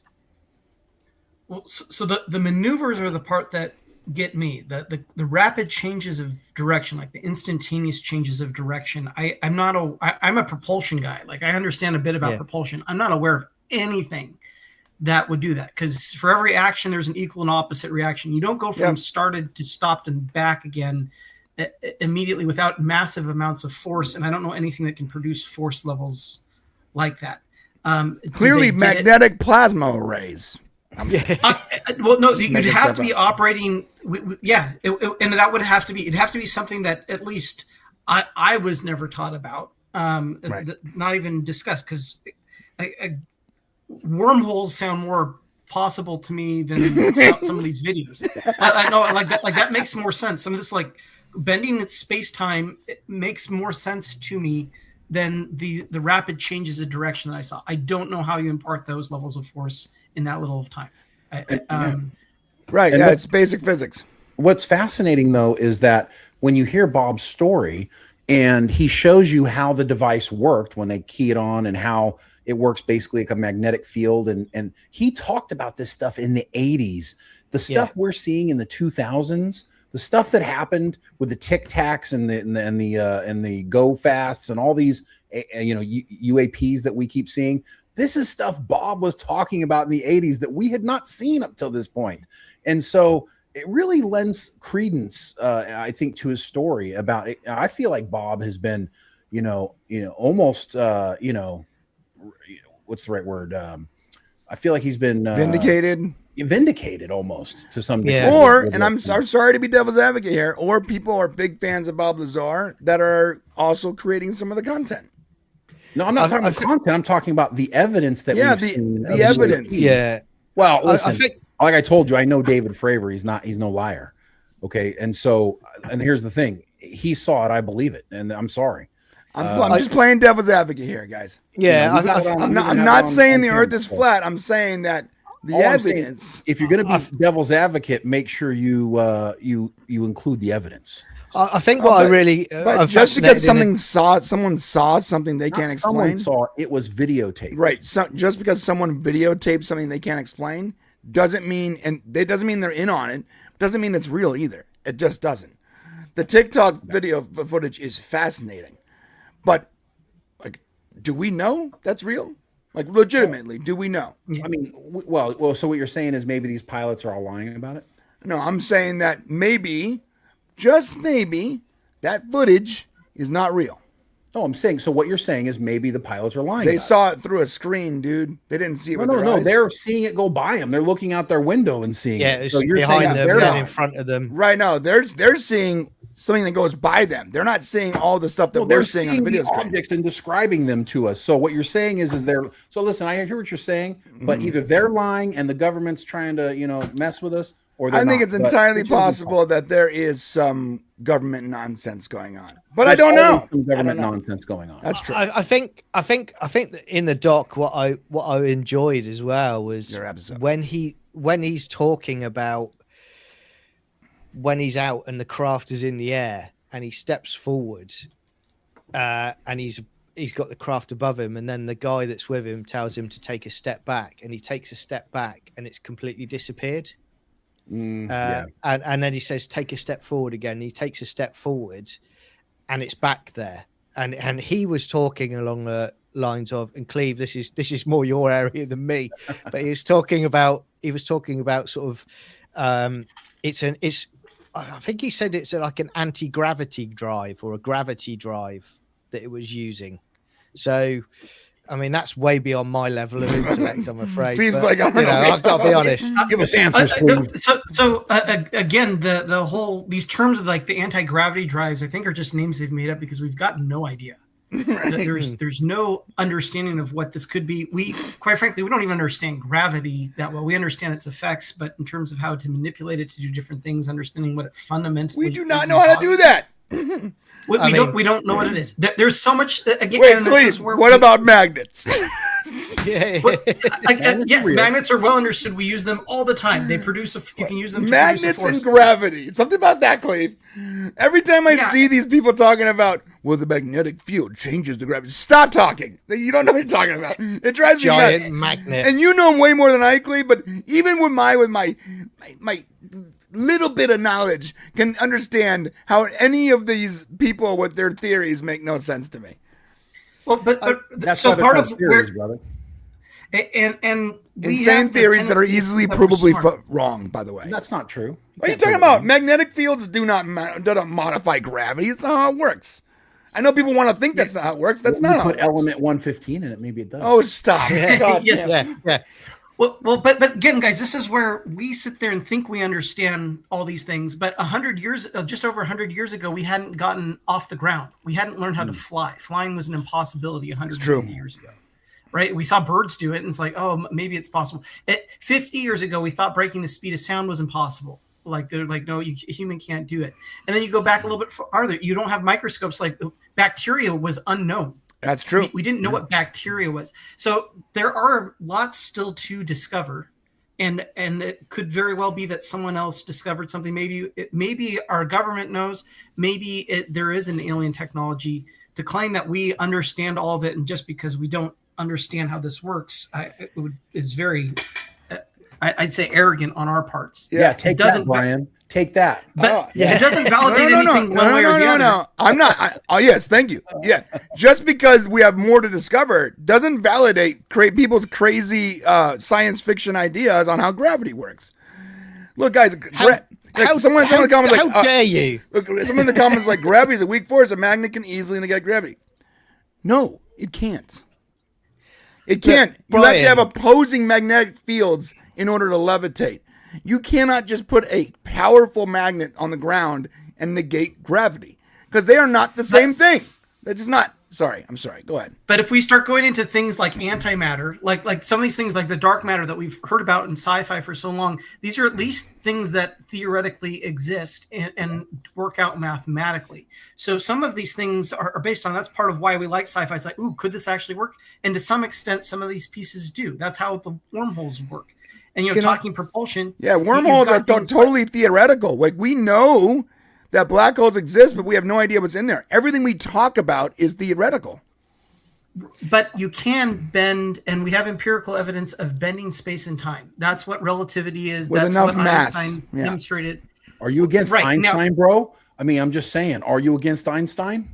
This is theoretical. But what Einstein showed is, hey, look, I bent some light. Bending some light's a little bit different from, I can go through this pocket and pop out over in Pluto. It's way different than the Tesseract, okay? Yeah. Like, we're operating with science fiction here. The amount of mass you would need, the amount of density in order to bend, like, the most basic of things is intense. Right. Imagine the amount of power and mass you would require to move through space physically. It's Bro, all it takes is a monolith. All it takes is a monolith.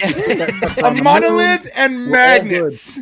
What I'm about not happy magnets? at all, Brian. You know what's funny? I'm not happy at all. We've done watch parties on Sundays for Stargate SG-1 for a long time now, and we've talked about Naquadah generators and the Quadria for making shields. That's and true. you're poo-pooing all of this. That's true. You know, if we had Naquadah generators and an Asgard core, maybe, just maybe, we can get to the bottom of the Bob Lazar story. When the astronauts were going around the moon and I saw Tycho crater, I'm like, oh man, that is where the monolith was on the moon in 2001: A Space Odyssey. I remember geeking out over that. It was cool. Hey, listen, we're gonna wrap it up here because Cleve's got to go, and we're going to the members section.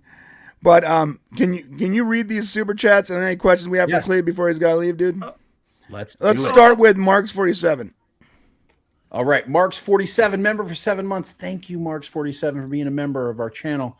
Thousands of NASA personnel are going to be furious when the anti-grav stuff is finally acknowledged or leaks once and for all. What do you think, Cleve? Yeah, some people will be very livid, but as an engineer, I'll be ecstatic. And I think most of those people there, like I know a lot of people at JPL, they'd be thrilled to find some new technology. This would open up all kinds of things. So, but would they be mad because it could have been easier the last 50 freaking years that we've been hiding this stuff? Yeah, but this, it wouldn't have been the first time that a government has lied to its people. So. Well said. I think it's really funny how you asked Lee the question. He was like, yeah, I guess so. Well, I would want the technology. I'd be excited, quite frankly. Personally, I'd be thrilled. Nice. From Yeah. Drew D2. Drew D2. $5. Thank you, sir. How difficult would it be to reverse engineer alien technology? Would it be easy, Cleve? No, it wouldn't be. Imagine if I gave you an iPhone and I said, please reverse engineer this. You don't even know how to take the thing apart. You So wouldn't is even that- know without a YouTube tutorial how to get the screen off. People talk about reverse. Well, we just reverse engineered it. Out of what, dude? Imagine giving someone technology from now to someone in the 1950s and saying, reverse engineer this. They wouldn't have a single clue where to start. It's Well, unbelievable. maybe that's why- When people talk about reverse engineering technology, imagine how insanely advanced alien tech would be, and you're saying us monkeys know how to take the thing apart in the first place. Get out of here. So maybe it's from the 40s, and we're finally just starting to crack little bits of it now. That's why we're seeing so much of it. Maybe, Cleve, dude. let's get the official answer, please. Maybe, bro. I don't know.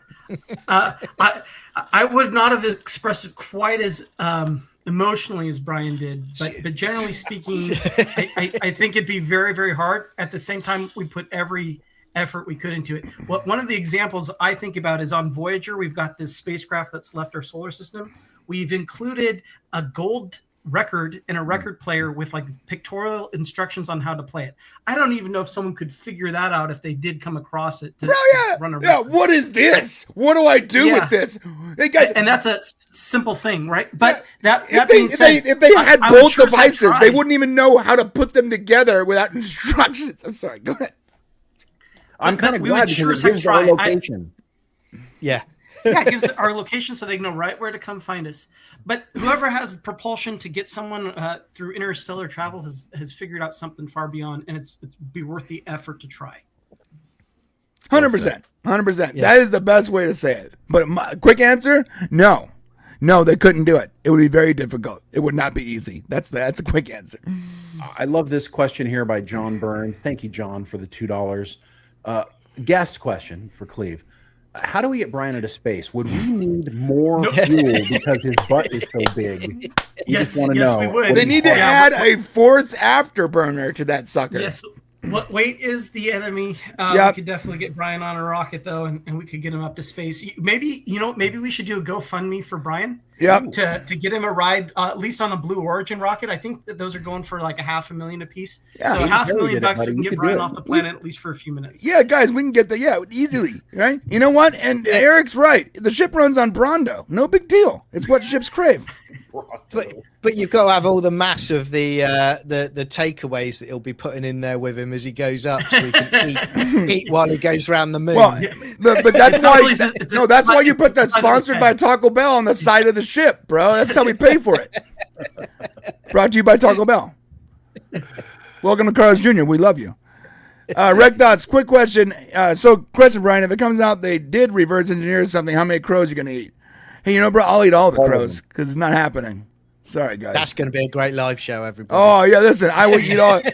I will personally eat a live crow. I will catch one outside and I will eat it live Bit on of barbecue stream sauce. with barbecue sauce. One more Easy, quick Ozzy thing, Osbourne. and this is from I can't say this guy's name on the air, but thank you for being a member. You want to say the name, Shane? My kids watch this, so. I actually don't see the one you're talking about. Okay, well, I'm not gonna say his name. It's PHUCDABICTH. You fucked a beach. Okay, he says, where do I send the link to my book? Send it to me in Discord, and we'll promote it, brother. As long as it's not, like, Is as it long as it's creative as your appropriate. name? Yeah, as long as it's appropriate, we'll promote it for you. Like, all right, well, we got to go to the members section. If you guys notice, the members section is counting down. I started 10 minutes ago. We have 5 minutes left. I did want to say two things. A, we do a live show watching Stargate on John's channel tomorrow, every Sunday at 12:30 p.m. PST. And tomorrow we're actually close to the end of season 4 of Stargate, so come join us for that. I basically load up on Taco Bell and I fart during the whole thing. It's really fun. Also, and lastly, and more importantly, Cleve, my friend, Thank you so much for being on. Thank you for joining us. Thank you. You have a few minutes to say whatever you want, dude. Go crazy, but don't curse. Talk to me, dude. Oh, it's a pleasure getting to hang out with you gentlemen and everyone here on the chat. I know there are a few other questions we didn't get to.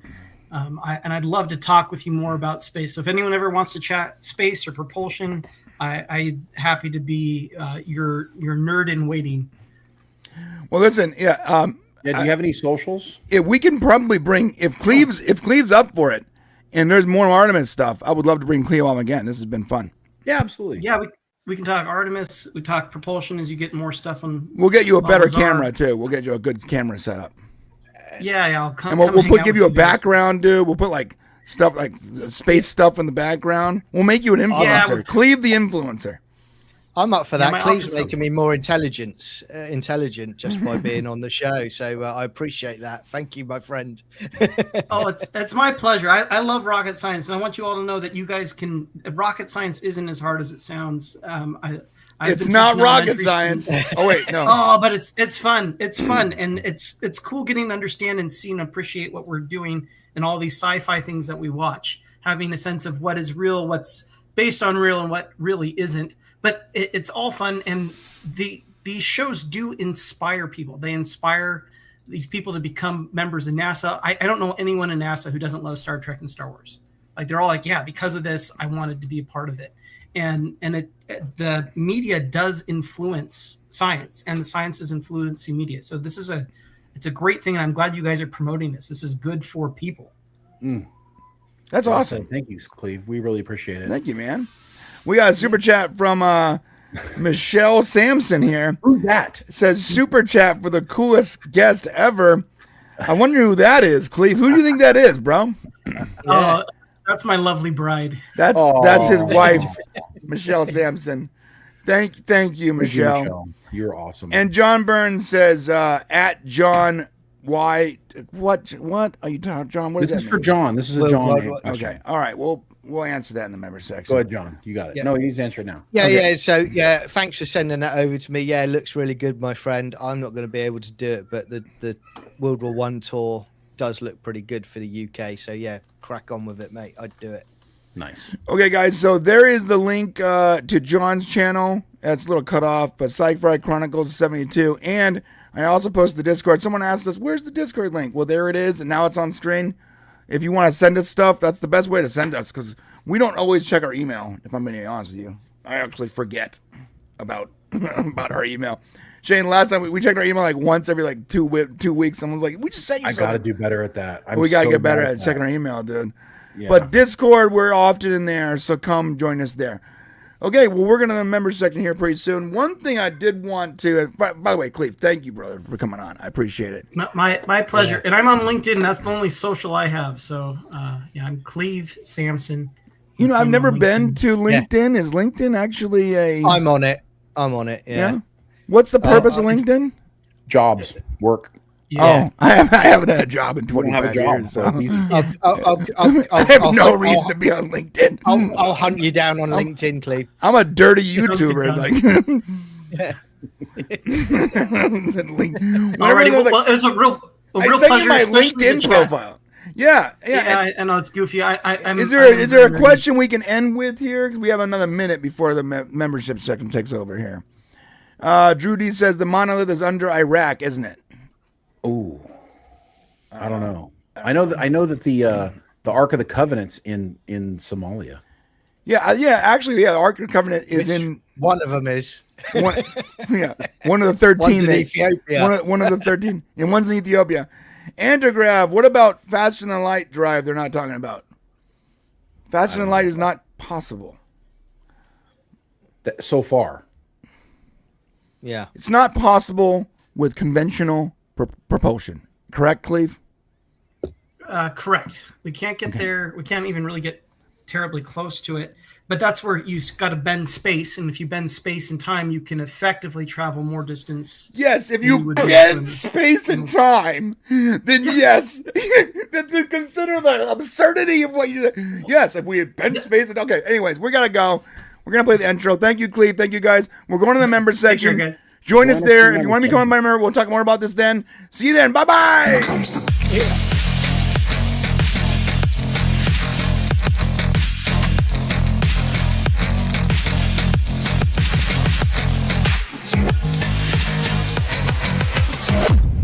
Oh my God, that timing was perfect. It hit 0 as the thing ended.